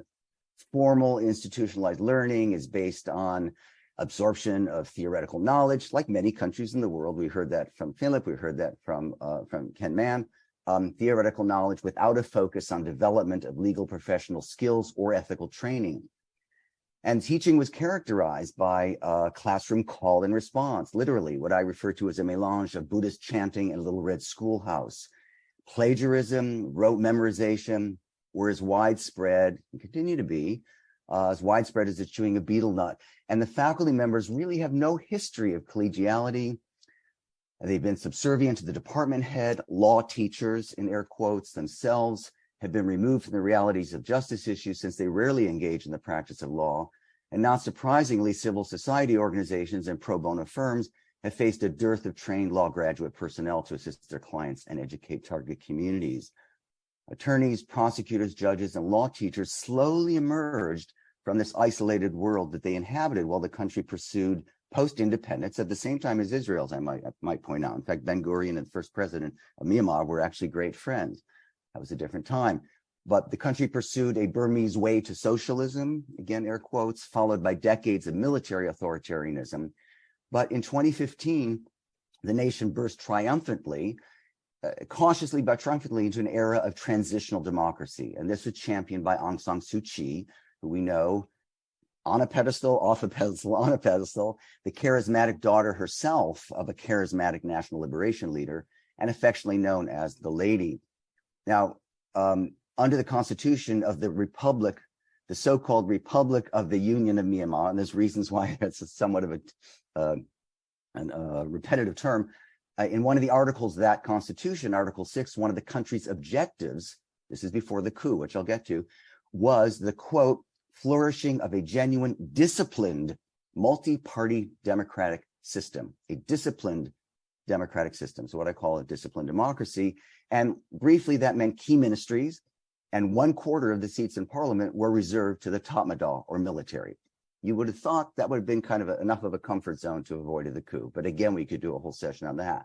But since then, since 2015, the juridical and educational elite were picking and choosing law and lawyer ingredients, sorting through colonial history, looking at contemporary neoliberal and other, I wouldn't say socialist values, but certainly what's happening in a lot of the world in terms of what we like to think of as rule of law, sorting almost like through fermented tea leaves or white grains of white rice, picking and choosing what they wanted. And they had been deciding elements to retain from their British colonial past, and which donor advised, and those of you who've alluded to the importance of donations, which were the donor advised, post-socialist and neoliberal legal practices to graft onto a physically and frankly intellectually decayed tertiary educational infrastructure.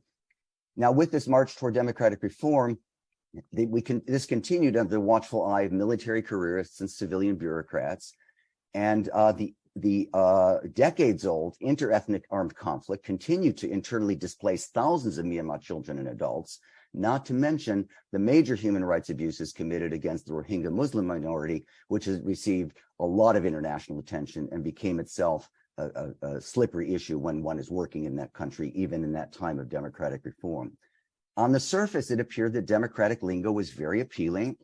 References to access to justice, rule of law, were as plentiful as seasonal mangoes, and even human rights was discreetly uttered in certain settings. You had things like members of the Supreme Court and Attorney General's office, a very powerful influencer on legal reform. They attended briefings and workshops on LGBTQI rights, who knew, gender-based violence, notwithstanding a colonial period penal law, which remains in effect in many Southeast Asian and other countries, criminalizing, quote, carnal intercourse against the order of nature, close quote. And that remained on the books all at the same time. And it's taken more than 4 years to draft a law preventing violence against women, again, despite all the lip service.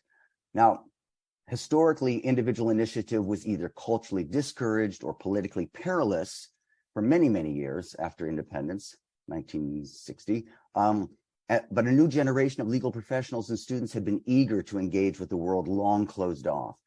And for more than a decade, a group that many of you know, Bridges Across Borders Southeast Asia Clinical Legal Education Initiative, aka BAPSICLE. It's not an acronym I like for a number of reasons. That's been promoting CLE. Now, talk about acronyms. CLE translates in Myanmar and other places as clinical legal education or community legal education or neither or both. Okay, and that presents its own problem when you're talking about working with colleagues and students and communicating the idea of having a clinical legal system which is organic and yet draws on influences from other countries. There have been numerous short-term workshops for teachers over the years, but rarely little time spent developing courses. And at the time I arrived in 2017, we began to kind of take shape to that. It requires, in my view, more than trainings and MOU signing ceremonies, replete with photo ops and speeches and logo-ridden vinyl patterns with the all-important, logos and the awarding of certificates. More important than anything, of course, it takes more than that, and I think many of you know this, to firmly implant systemic changes where commitment to pedagogical change is light and educational bureaucracy is heavy. It's really hard to do it when you've got that kind of a framework you're working in. Now, one of the areas we focused on my time there was attorney-supervised externships or field placements, internships. Many of you are familiar with this model of clinical education, and I believe in a big tent theory myself. I have colleagues who are more purists talking about in-house versus out-house. Well, they don't use the term out-house skills courses, but I believe in a big tent, and that includes street law or community teaching or public legal education or public civic education. Again, many terms for that. And I think most people see that also as a form of clinical education, although, again, there may be disputes among others. And because these forms of what I'll call CLE don't require bricks and mortar and are subject to few bureaucratic restrictions and also face less resistance from the bench or bar than school-hosted clinics, and I think most of you dealing with this will have gone through that experience, those that involve direct client representation, they're a little easier to launch. They pose, again, less professional liability for the university. And eventually, these nascent clinical programs can evolve into centers of in-house consultation, representation. Their clients could include individuals or groups, appearing in administrative or ministerial forums, in courtrooms, or before legislative bodies. During my tenure, there were a series of trainer-trainer events by international clinicians, giving rise to piloting semester-length clinical courses in community teaching and externship preparation, conducted by Myanmar law teachers themselves, together with community-based advocates and attorneys, as well as the support of international faculty mentors in residence, which is one of BAPSICLE's kind of signature forms of pedagogy, transfer pedagogy. I'm going to ask Keren, of course, you'll call time on me if I go too far. And there's often a healthy tension I have found in the approach taken by clinicians and law and development specialists between careful, cautious, and conscientious preparation. The purists among the clinicians will know this, a tension between that and seizing the moment. When there's participant eagerness by faculty, by students, when that's high, you got to kind of go, you got to seize the moment. And because the first semester I was there was subject to some of the usual logistical and planning setbacks, law teachers are not able to complete all the lesson plans, as student interest in an ex situ situation experience, this off-campus experience, if you will, was so keen, we decided to launch or conduct a soft launch of externships in community teaching, which would be appropriate toward the end of the semester, even without the benefit of all that we believe is important in terms of the predicate full classroom curriculum. This success will be measured over time, but that process has been on hold for over 2 years now, beginning with the staging of a coup d'etat, and I'll get to that. Before the coup d'etat, we had other disruption, which you all know about, and that's called the pandemic in the late 1920, actually early 2020. And amidst this, I was already back in the States, back in California, and I was asked to remotely advise a team of Myanmar law students for the upcoming Jessup International Law Moot Court competition, a very traditional form of student participation in lawyer-like activities. Again, most of you familiar with this. It's enticing for these students because it corresponds to their image of legal practice, even though the nuanced substantive and procedural law content is totally absent in their curriculum in the case of Myanmar. And hence why was I called upon to help advise these students instead of faculty at their own schools or local lawyers for that matter. But the competitive aspect is a motivating factor. We held regular meetings on Zoom and Google GoToMeeting platforms with poor connectivity, and many of you again know about this, and in odd hours given the disparate time zones. And I won't even begin to talk about the half hour on the hour time zones, which I always find a challenge to convert. Now, let me talk about the challenges that are faced due to the democratic decline. And that is, oh, I'm sorry, that's my topic. Yeah, okay, let me talk about that now. That's my next part. Note to self. Recall that the Constitution, as I said, speaks of a genuine, disciplined, multi-party democratic system. Well, okay, on February 1 of 2021, law students, along with their compatriots, woke up to a new reality. A top Madal General and other senior military officers had detained de facto head of state Aung San Suu Kyi, as well as other government leaders and national legal democracy activists, and declared a year-long state of emergency. Did I say year-long? It's now been over 2 years. This coup d'etat was predicated on unfounded claims of election fraud, once again called into question the fate of the nation's educational and political institutions. And given the history of the military rule, it was a bit of deja vu all over again. And this occurred just a few months after the twice impeached and twice indicted authoritarian head of state in my own country and his sycophants were attempting to undo a national election that they claimed, did I say claimed? That they claim was rigged and fraud, present tense. And again, I look forward to meeting with you and talking more. I know you have a big portfolio, but you did allude to the United States, and we'll see where that may go. The moot court competition preparation came to a halt. Postings on the law faculty Facebook page, the best we could do about a listserv, were cautiously worded, and teacher engagement was down at this point. The military junta had been grappling with how to suppress social media network, which had blossomed since their earlier coups, since their earlier military rule.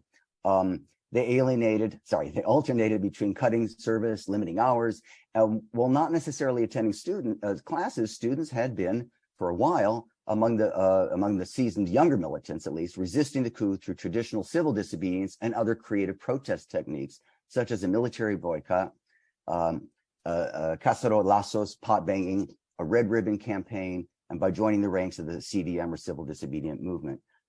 Milk Tea Alliance. I'm one of the women who were in the leadership, really in the vanguard, many times hung their tamane, traditional dress on clotheslines, because under tradition, men will not pass under women's clothes. And they were able to protect themselves from arrests and from detention and so forth for a long period. Again, I won't get into all of what's happened since then, where a lot of the intellectuals went into the military, insurgency movements, which have been functioning for years, not just at this point.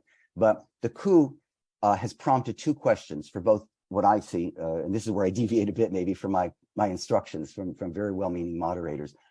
And if, by the way, if anyone's chatting at me internally, I can't read it because I'm looking at my notes. And so I'm going to ask Keren to butt in if she needs to. It's it's me chatting. You have -1 minute.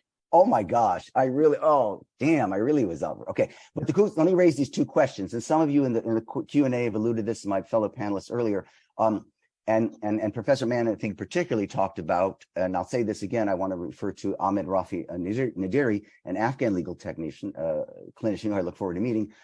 Two questions, and one goes to the silence of the rest of the world. I think Filip talked about this as well. What are the options and then the obligations for those of us who teach and otherwise engage with colleagues to support their institutional or other political struggles? I can talk a bit about the experience with the recalcitrant ABA, American Bar Association in the United States, and the difficulty. Britain was better, Australia was better in terms of raising morale and spirit of those who were still inside and having the world speak out.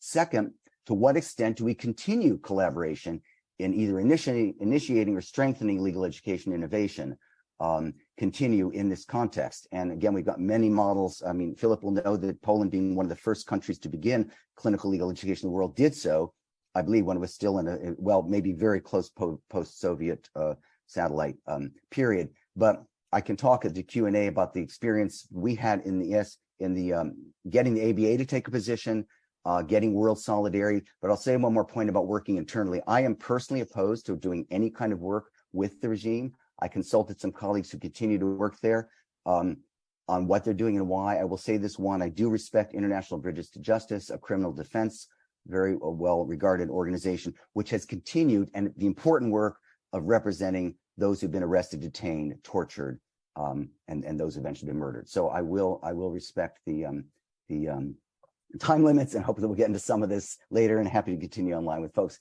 I really thought I had kind of gotten stuff down, but anyway, my apologies, and I look forward to hearing from my co-panelists. Thank you. Thanks, Steve. That was fascinating. Arshad, the floor is yours. Okay, thank you so much. I'm thankful to Dr. Sigall, Shiran, Michal Grossman, and Hebrew University, the organizers, and most importantly, Global Alliance for Justice Education. So let me display my PowerPoint.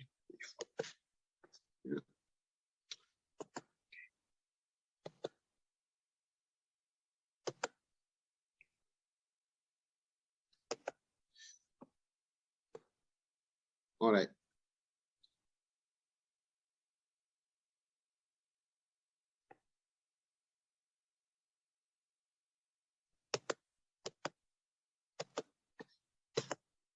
Okay. Is it working? My PowerPoint? Yes, it is. We're all seeing Okay. it. Okay, thank you so much. I will be discussing the challenges and the strategies for the clinical legal education in Pakistan. Before starting my session, I would like to introduce myself. My name is Arshad Nawaz Khan, and I'm serving as assistant professor at Quaid-i-Azam University, Islamabad, which is top-ranked university in Pakistan. I got my LLB from Pakistan, my LLM from University of Manchester, worked as solicitor in Pakistan and also in UK as well. Have about 20 years of experience as clinician, as human rights defender, as a lawyer, and as a teacher. Today's topic is about the clinical legal education situation in Pakistan, and how is the position of the democracy in Pakistan, and how it is sinking and how it is affecting the clinical legal education developments in Pakistan. First of all, I will discuss the factors and the challenges which Pakistan is facing. The most important factor is restriction on the freedom of speech and expression.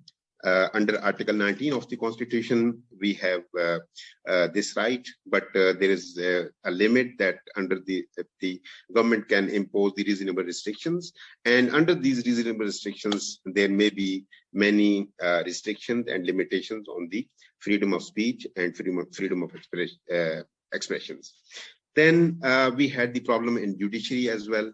There is issue of the appointment of the judiciary, and also there is always allegation that in some cases judiciary interferes in the matters of the executive and the other government organs, and also sometimes it interferes with the parliamentary powers as well.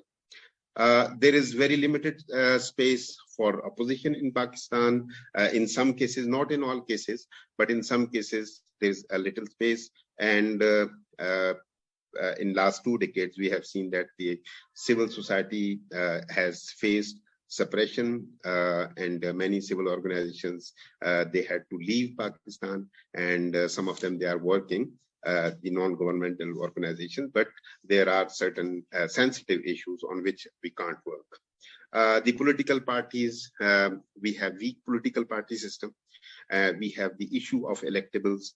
Electables mean the persons, the families, they are influential, and due to their influence, they win elections, they manage to win elections, and political parties, every time they change the political party. So actually, in majority of the cases, it is not a contest between political parties, but it is a contest at how many electables do you have to win the elections. Then we have the issue of electoral irregularities. We have the media restrictions as well. Although we have very good, the number of channels about 100 plus in Pakistan, but there are some limitations. On some cases we can't express, and the media is not allowed to talk about certain sensitive issues. We have the issues of minority rights in Pakistan as well. We are Muslim majority country with 97% Muslims, and the non-Muslims in some cases they face discrimination in Pakistan as well. We have gender inequality issue, very limited women, a very limited share of the women in the working place, and we have the suppression of activism in Pakistan as well. Now, I will talk on the other side that there is also resilience and progress in Pakistan as well. There are some aspects which can be discussed that these are the positive signs that Pakistani democracy can perform better in the future. One of the important factors is that the Pakistan Bar Council and the Bar Association, they play very important and independent role in Pakistan. We have the example of the lawyers movement of 2007, when then the president, General Pervez Musharraf, imposed the emergency and suspended the justice, the chief justice. The lawyers, they took, they came out of the states and they contested for the rights of the people, and at the end of the day, the general had to take back his decision. Then we have the diversity of the media. We have, to some extent, we have the freedom in media as well. We have like 30 plus news channels, and they can discuss a majority of the issues, but not all of the issues. We have vibrant social media. In Pakistan is comparatively a young, generation. Majority of the population is less than 30, so they take active participation through social media. We have the judicial activism in Pakistan as well, and the Supreme Court of Pakistan has powers to take active role and to take suo motu actions in some cases where the human rights are violated.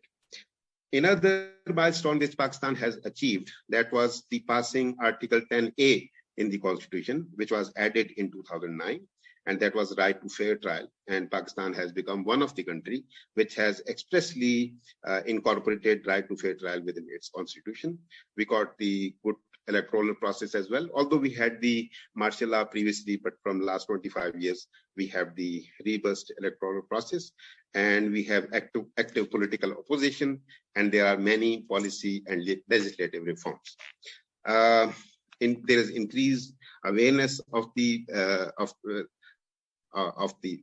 youth, especially, and they have the active political participation, and there is peaceful transition of the power from last 2 decades we have seen. And there are a lot of constitutional protections, and Pakistan has signed and ratified majority of the international conventions on the human rights, and Pakistan has made many laws on the protection of the human rights under the international conventions.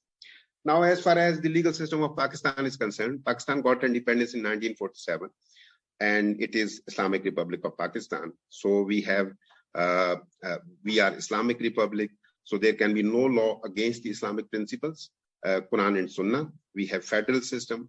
We have a parliamentary form of the government with bicameral legislation. We have dual legal system. We inherited the legal system from Britishers, from British Empire, so that is based on the common law, and also we have some some principles of Islamic law as well, specifically in family laws. We are constitutional-based legal system, unlike Israel. We have the constitution that was passed. The last constitution was passed in 1973. We have chapter of fundamental rights, which are justiciable. You can go to the court of law if they are violated. And we have the principles of policy, which there is a chapter. There are some rights available under it, but they are not justiciable. You cannot go to the court of law. We have hierarchical court of system. The Supreme Court of Pakistan is the apex court, and then we got the high courts at provinces, and then we got district courts and lower courts. We adopted common law system and adversarial legal system like Israel.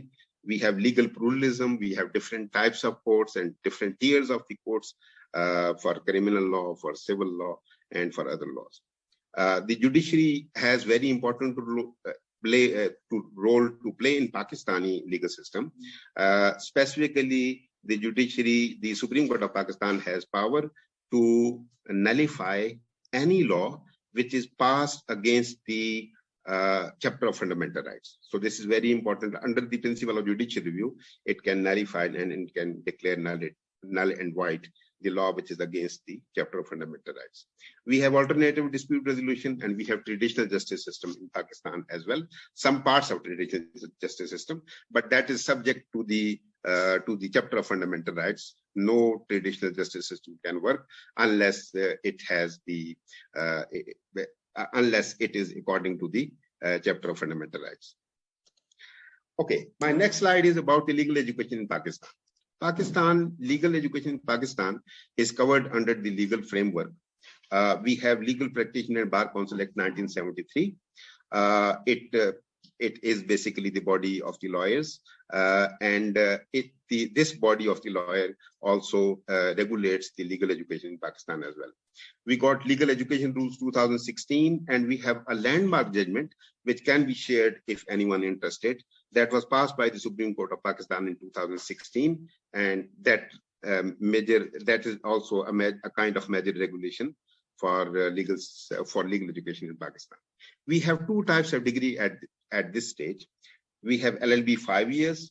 If you have done O levels or equivalent, you will have to. It is a local degree. You can take 5 years. It is called as BLLB, or it can be called as LLB 5 years.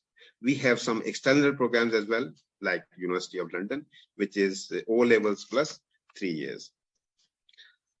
We have 6 months compulsory internship requirement to get the license to practice as an advocate. We have dual system at universities. We have a semester system, but in some private colleges, we may have the annual system as well. For local LLB scheme, the curriculum has been designed by Higher Education Commission of Pakistan. So the universities, although they can make it better, but still we got some guidelines from the Higher Education Commission.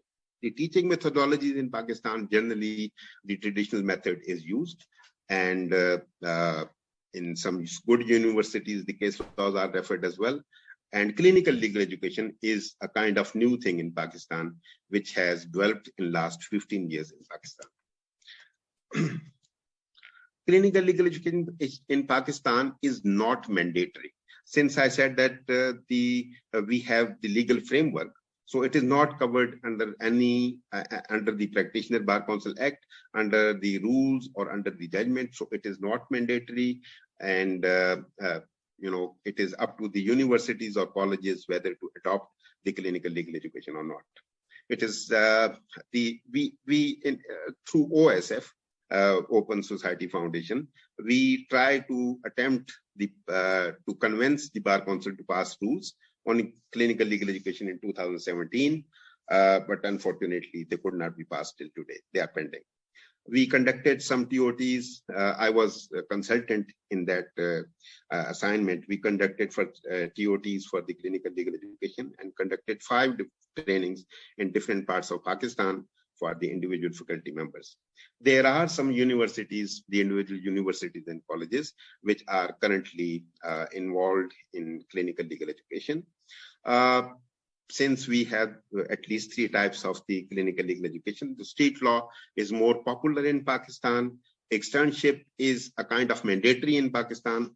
After, it is a 10 semester degree, and after the 8th semester, every student is to be sent for the externship or internship, and that is mandatory, and it is supervised by the internal and external supervisors. And then we have only few legal aid clinics in Pakistan. Legal aid framework in Pakistan, I will not discuss it in detail. Sorry, just letting you know that you have a minute left. Sorry. Okay, I will not be discussing legal aid framework, but it is not that effective in Pakistan. We have some universities which are currently offering the legal clinics in Pakistan, and one of the university is our own Quaid-i-Azam University, and then there are some other institutes. There are challenges faced by Pakistani legal clinicians. Number one, there is no legal framework. The other issue is that when we join as law faculty at public sector universities, we have to go for the suspension of our licenses as advocates. So that is also a hindrance or barrier in working legal aid clinics. We have lack of funding. Actually, there is no funding from the government to run those clinics. There is no incentive for the faculty, no weightage for the students. There's no subject as such that you get some marks for that. And there is limited independence. We can work only on few issues which are not that sensitive under the legal clinic. And we have lack of awareness, we have limited resources, and we have lack of coordination as well. Majority of the, I'm just ending in few seconds. Majority of the faculty members, they do not have adequate training and professional development, and some think that it is a kind of security risk as well if you are working as clinician. And also Pakistan is a big country, so there is very limited geographical reach, and there is lack of government support. So basically, we are, from last 15 years, we are struggling to have the legal clinics in Pakistan, and hopefully they are growing day by day, but still we need many support from the government to have the better clinical legal education in Pakistan. Thank you so much for taking so much time. Thank you. Thank you so much, Arshad. Financing is starting to be a common theme here, and we'll get to that in the Q&A. We now have Ajay, who hopefully will have also time to explain what the citizen participation clinics are. So the floor is yours, Ajay. As long as we stop the share screen. Okay, good. All right, thank you very much. Greetings, everyone, and thank you, the organizers, for organizing this. I think it's a very important topic that we are discussing, and I would not really discuss the kind of challenges that you people have faced, some very remarkable challenges about declining democracy. I'll very straight come to my own project, and as Keren, you have mentioned that you would want to hear some things about citizen participation clinics, and I'm not going to take much time. Situation as far as the development of clinical legal education in India is concerned, we are not new as far as legal clinics and their evolution in India is concerned. Our oldest clinics in some of our prominent universities like University of Delhi and another university in Banaras, which is Banaras Hindu University, is at least as old as early 1970s. However, we are still at a state of growing, really, not really growing well to the expectations that we all as clinicians have from legal aid clinics in law schools. Now, I have some questions, and when I do clinic, I am inspired by these questions, and I'm motivated by these questions. And these questions are about democracy. These questions are about rule of law, and these questions are about citizen participation. These are three fundamental questions that I have. Now, why I have these questions? There is a situation, and that situation is about the disconnect between what law promises to everyone and its reality at the grassroots. It's a serious disconnect, and many of us would understand that disconnect, would have not really overlooked that disconnect. They would have certainly taken a view of that disconnect and would understand what it is and how it is and things like that. And my own story is that when I started talking about the disconnect and working on the disconnect, responding to it, I realized that generally it is not just the disconnect. It is some kind of a conspiracy. So what I say is, and these are a little stronger words, what I say is that law, its language, its structures and mechanisms and their language, they all together seem to be weaving some kind of a conspiracy against common people. Now these common people are huge. It's a very big number. And what is that promise that we make to these common people? We make the promise of a dignified life to everyone. And that's the promise, especially when we look at the context like India. It is a promise not just of the constitution or a piece of legislation. It is a promise that we, the people in India, made to we, the people of India. So it is on a very higher pedestal. So our ecosystem, as far as these promises are concerned, certainly when it comes to the provisions, it's very sound. We have wonderful provisions. But when it comes to its reality, especially at the grassroots, common people, there are problems. And as serious as I just mentioned, that sometimes it would appear as if there's some kind of a conspiracy that law and its language and its structures and mechanisms, etc., weave. Now, the question really sometimes is that if we still, with all of this education of law and policies and all of these different aspects and democracy and rule of law, and etc., if we still have a scenario like this, and in most of the parts of the world, actually, it's just not one part of the world or another part of the world. So it's a general scenario that tells us that law and its structures and its mechanisms and its language are not inclusive of masses. And it's so important for law to succeed, actually, that these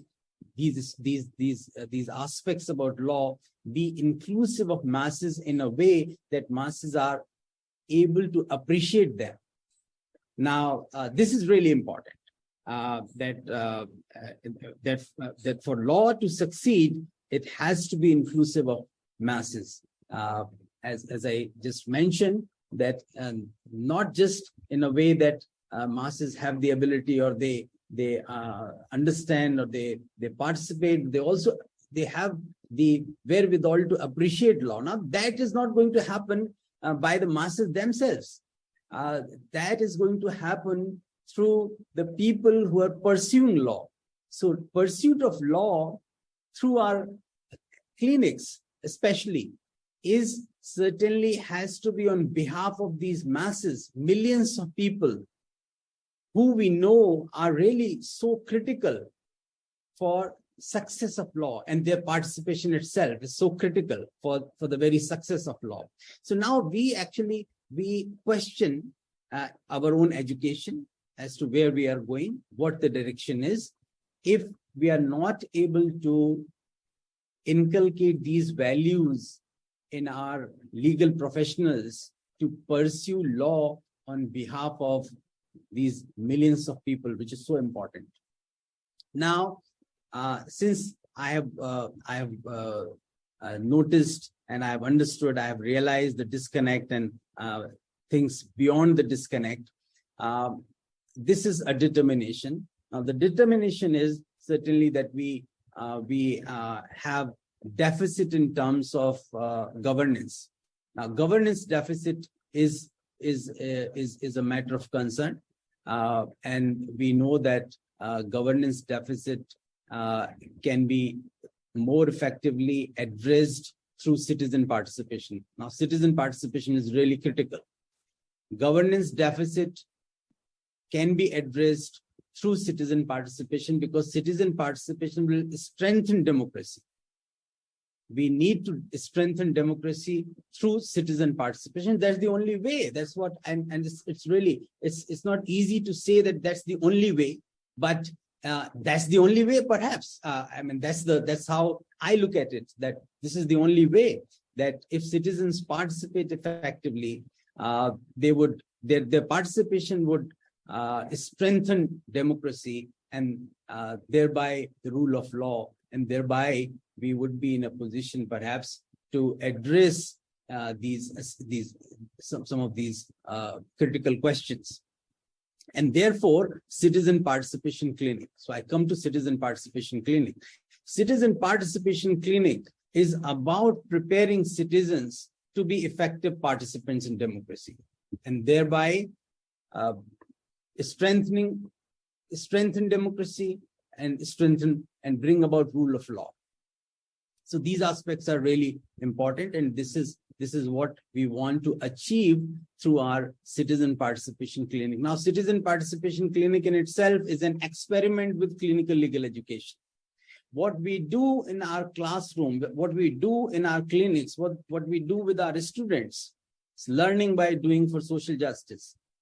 Exactly the same thing we want at the grassroots to be done by common citizens, and something that can be experimented with, something that can be seen in action by our students to be motivated and to have that kind of idea that what is the importance of common people's participation, because common people cannot be just taken for granted, that they are there, and some of us will come together and we will have our own ideas, and we will form coalitions, and perhaps some of these things would be just transactional. But we really need transformational approaches. And in our transformational approaches, we just can't leave out citizens and their participation. So I'll stop here. I have already received your communication to wind Actually, up. you have 2 more minutes. 2 more minutes? Oh, that's wonderful. Right. So now this model of citizen participation and citizen participation clinics would require a lot of collaboration with multiple stakeholders, and it requires a lot of commitment from the law schools.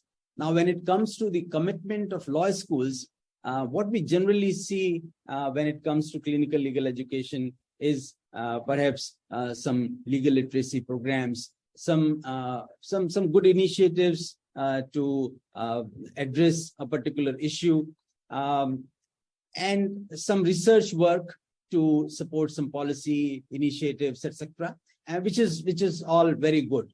But that is very little. That's too little, actually, to respond to various needs that people have at the grassroots level. So therefore, a commitment from the law schools and universities of the extent that they would really understand what is the importance of citizen participation, why it is so important that the citizens themselves address these questions of democracy. And really, it's important that through these efforts, we bring about a kind of culture in our larger democratic space that would sustain democracy itself, which is so important. And that larger democratic space is not in our law schools. It is actually outside our law schools, in the communities where common people are there, because they are all voters. And so it's huge. If they can, they would understand and they would value the importance of their vote, and they all will have a strong culture for democracy. They are not going to vote the way our political parties and some of the kind of political discourse that takes place, which polarizes the voters. That would stop. That would not happen, and that is going to strengthen democracy. That kind of culture. So, what we really look at in achieving through citizen participation clinics is a culture that would promote democracy, that would strengthen rule of law, and that would help us as legal educators and as clinicians address some of these critical questions about the disconnect, etc. Thank you very much.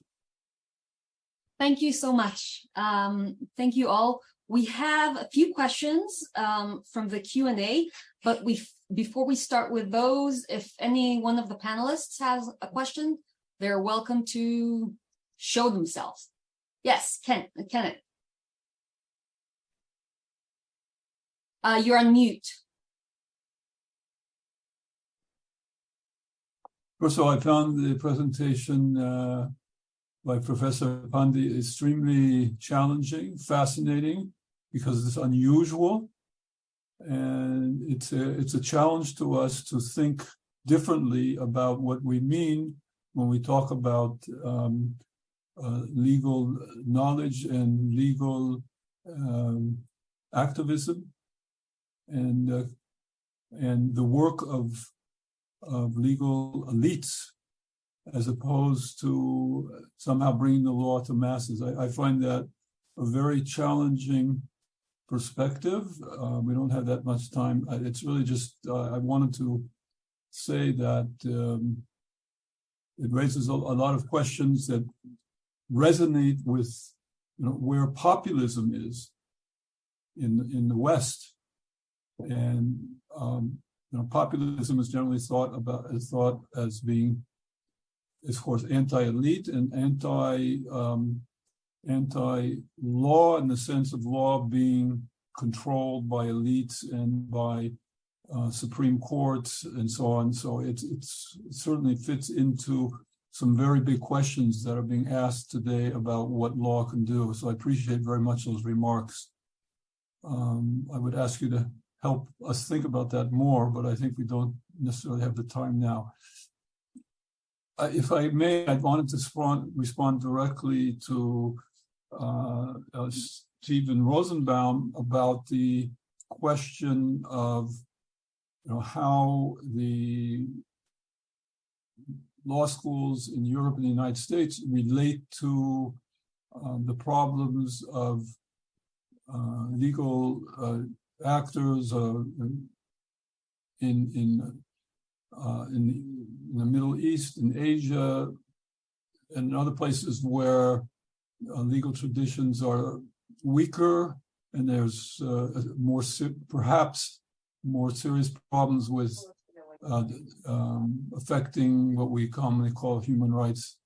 The Palestinian situation you returned to, and I wanted to share with you that in the past I tried to get law schools in the United States to some of the law schools. I think Stanford maybe has an internationally focused. I'm not sure if that's true or not. Internationally focused clinical work. And I found that it's difficult to get people to it's a controversial issue, and I'm wondering whether you have any thoughts about how that could be done, because I think that where clinical work is weak because of lack of local support, as I mentioned earlier, it's important to have international support, although I take very seriously the warning about, they could have backlash also. So I'll stop there. Thanks. Thanks, Ken. Steve, before you answer it, I'll just also add to Ken's remark about the Citizens Participation Clinic, which I also find fascinating and would love to talk more about it. We have also a similar idea, and pretty similar but different as well, in street law, where we teach kids about the law and how to be more conscious of legal issues and their rights. We'd love to hear more about that. So Steve, floor is yours. Yeah, well, let me also chime in on the street law. Yeah, that's a very popular model, and there's a lot of literature on it, a lot of models in the world, and again, goes by many different names. But high school kids are a very frequent audience. If I got Ken's point, that the international support, like the EU or the or European countries generally. Sorry, that was the one moment where I'm almost in transit here. You're talking to what degree that can be helpful in places where there's really not the kind of solid basis for the teaching and rule of law. I was talking about law schools and law clinics, rather than government organizations. Okay, clear that they can help with funding, and of course we always in a very difficult position on funding, and so that is goes without saying. But I'm thinking more of the support from other universities, from law clinics, and that's the kind of. Okay, yeah, and I think it's essential. Cooperation, joint action. Yeah, I think there's a lot of these transnational projects going on. I think they're really essential for fledgling clinics, because so what often happens when it's mainly generated by donor funding, internationals coming in, big push. It's just happened in so many places, and then it starts all over again. Once the internationals leave, if there's not firm grounding, not enough of ownership internally, the turnover we see even in U.S. institutions or in places where legal education, clinical education is well established, we see instances of as membership changes, collective memory is not there. So I think it's hugely important, with all of its problems, about having that donor support, financial and technical assistance, and from other universities. I'm a big fan of, before you leave, don't just bring the internationals in for a month, 2 months, whatever, continue. We've got now the technology to have sustained contact. And we've seen this in Afghanistan. It could have happened in Myanmar, could happen in any number of places. And so, yeah, I'm a big fan of that. Stanford has its own very robust clinical program, only part of which, and I think Amit, who spoke earlier, is not formally affiliated with that. I think only part of that deals with international human rights issues and transnational collaboration. But I think it's an essential model. Thank you. Since the question of donors and funding was already raised, I'm gonna jump up this question by Anat Horovitz and also by Alban Kochi. This was a question that kind of came out through several of the panels. And this is, I think, Alban Kochi who wrote, how can the legal clinics be funded or supported by the ministries when often the legal clinics function is opposed the politics of the majority political party? And I'm going to give, I guess, the answer from our legal clinic at the Hebrew University, and would love to hear the rest of your answers, not just the ones from the last panel. This is relevant to, I guess, all of us. So we get a lot of our fundings from donors and groups. And I think Kenneth started in his opening words, mentioned how sometimes this is criticized, especially when the funding comes from what is perceived to be left-wing organization, and even more if it's funding from other states, at least here in Israel. It's considered,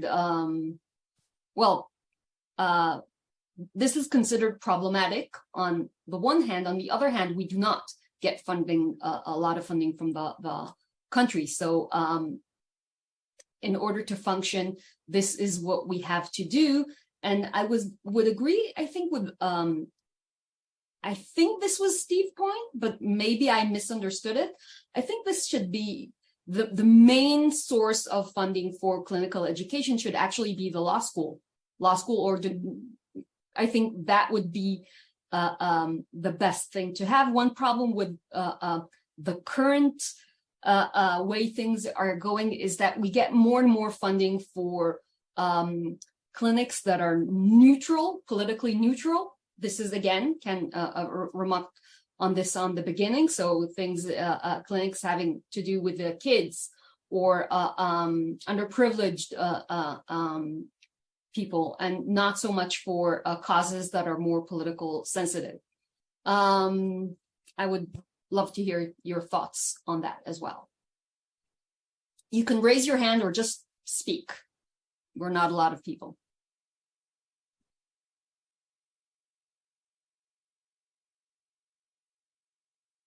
Okay. If no one wants to remark on that, we have a list of questions here. So one is actually, I think, aimed at the, is for Arshad. Yeah. So this is Ahmed Rafi Nadir. I hope I'm not butchering the name, and I apologize if I am. Is asking about the role of the army in determining judicial policy. So I'm going to read his question for everyone to hear. He says, as a lawyer and human rights activist, are you worried about the direct intervention of the military in the judicial system? Example, if the prime minister and the government do not follow the order of the army, a criminal case will be organized for the governments with the cooperation of the Supreme Court. So this was directed actually to you. I think Steve may be able also to address this question. All right. Should I answer the question? Okay. Thank you so much, Ahmed Rafi. Yes, in past we had such issues. At the beginning, we had the military takeovers in 1958. We had another takeover in 1978, and we had another takeover in 1999. But as far as the jurisprudence is concerned, now that is settled. The previously the Supreme Court of Pakistan, they legitimized the military intervention through law of necessity or the Kelsen theory. But now they have all been dumped now, and apparently there is no intervention from Pakistan Army in the matters of the Supreme Court of Pakistan, and Supreme Court is working independently. As far as the politics is concerned, I have already discussed that Pakistani politics is mainly based on electables. So when the electables, they change one party to another party, there is always the regime change. But as far as the Pakistan Army is concerned, it has no intervention recently from last 20-25 years in the matters of the state, in the matters of the politics, and in the matters of the Supreme Court of Pakistan. Thank you. Thank you. Steve, do you want to add to this? Yes, and I apologize for my distraction. I'm about to get on a plane. The only reason I'm able to participate because I'm in Detroit, Eastern time zone. So if I was just, in fact, I missed your last question, Keren, and even Ken, I was in the middle, of course, at the right moment, right? But let me say briefly, I do, Ahmad, I hope I can reach out to you, and I hope I'll get your email to continue. I have done work in Pakistan. I think it's an even worse situation than Myanmar, but suffers from the same fact, the crisis of the hour, it's passed on. We've moved on. We've gone from Myanmar to Afghanistan to Ukraine and so forth. And this not to mention everything that's in there. In the meantime, I'm actually working, doing some remote teaching with some young women and girls in Kabul right now on kind of a form of street law, if you will, for what it's worth. But I think is the importance of the solidarity to continue outside the world, although very little opportunity for any kind of involvement right now. Yes, looking to Pakistan that was always my advice in the past, before the coup, the Taliban returned, what I call Taliban 2.0, the importance of those international and regional connections, both Pakistan and India having a long connection with Afghanistan in terms of legal education. So on that point, just to say, looking for all the diaspora to do what it can to one day there will be a new clinical movement. I know things are really developing very well. So relying to whatever extent one can for the Afghans in diaspora, when one can interface with those still there, and apparently there still is ability for that low level beyond, below the radar kind of connection, but really difficult situation. And briefly, Keren, on your earlier point, I think, yes, universities need to themselves be the great funders, although they will suffer from what Ken and others have talked about of still being arms of the state and the criticism that they'll face from state legislatures in the US, for instance, from other governmental entities for continuing to oppose the government. That contradiction that most people in the lay public and the legislatures don't understand. How can you be funded by us and sue us at the same time? Anyway, sorry to be a little bit crazed here, and I probably do have to sign off, or my wife and kids will kill me. So this has been wonderful, and I do look forward, as I said earlier, to continuing the dialogue with folks. So thank you all, and thank you. Thank you, Steve. Thank you, Ajay. You wanted to comment? Yeah. Yes. Two quick comments. One, of course, is about my presentation, and I saw a couple of comments here. Professor Mann has commented, and I just have to say what I very firmly believe, that our thought process, which makes us think that law is all about judges and lawyers and law students and law professors, which is actually not the case. And that needs to change. Law is all about people, everyone.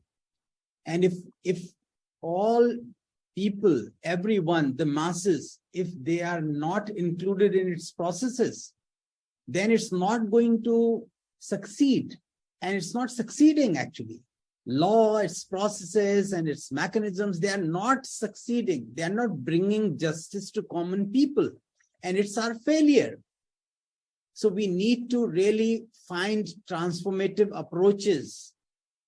And that's my little observation on that. About the funding part, you see, funding part is quite linked to values, to social justice aspects, etc., of clinical legal education. When we take money from the students, it's tuition fee. Why can't we have a chunk of tuition fee that goes into clinics? Because anyone who will be funding clinics from outside, they will have their own agenda. They'll have their own mandate. And it will become very difficult. That's what I have also faced. That people have money, they would not understand some of these ideas about democracy and rule of law and citizen participation. Thank you. Thank you. Thank you so much, Ajay. I apologize. We have a few more questions, but we're going to answer the people asking individually via email and connecting with the panelists. They asked the question. I apologize. Time is short, and we're a few minutes late. So I'll ask all the participants here to open their cameras for just a few ending remarks so we can see each other as well. It's been a fascinating, I think, fascinating few panels where we learned about our shared challenges, especially on funding, teaching, academic freedom that Amrit raised, which I thought is a point we're all dealing with. But mainly, I think it's not the knowledge we gained in these sessions, but more of the network we started to create and building a community.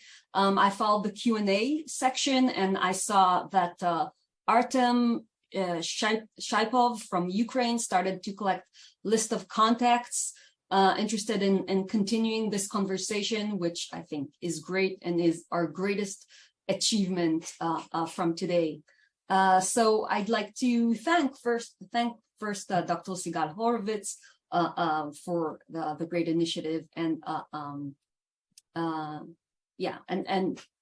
organizing this webinar. Thank you. And Michal Grossman for all the help.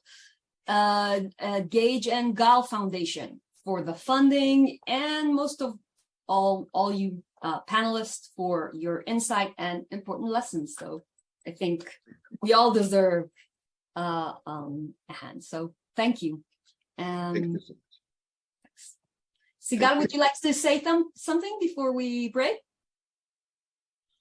Thanks everyone for being here. I just want to say that this is not the end. This is the beginning of a conversation and a collaboration. And I really look forward to putting into action all our talks about alliances, networking, collaborations, and solidarity. Thank you. We will be in touch. Thank you so much.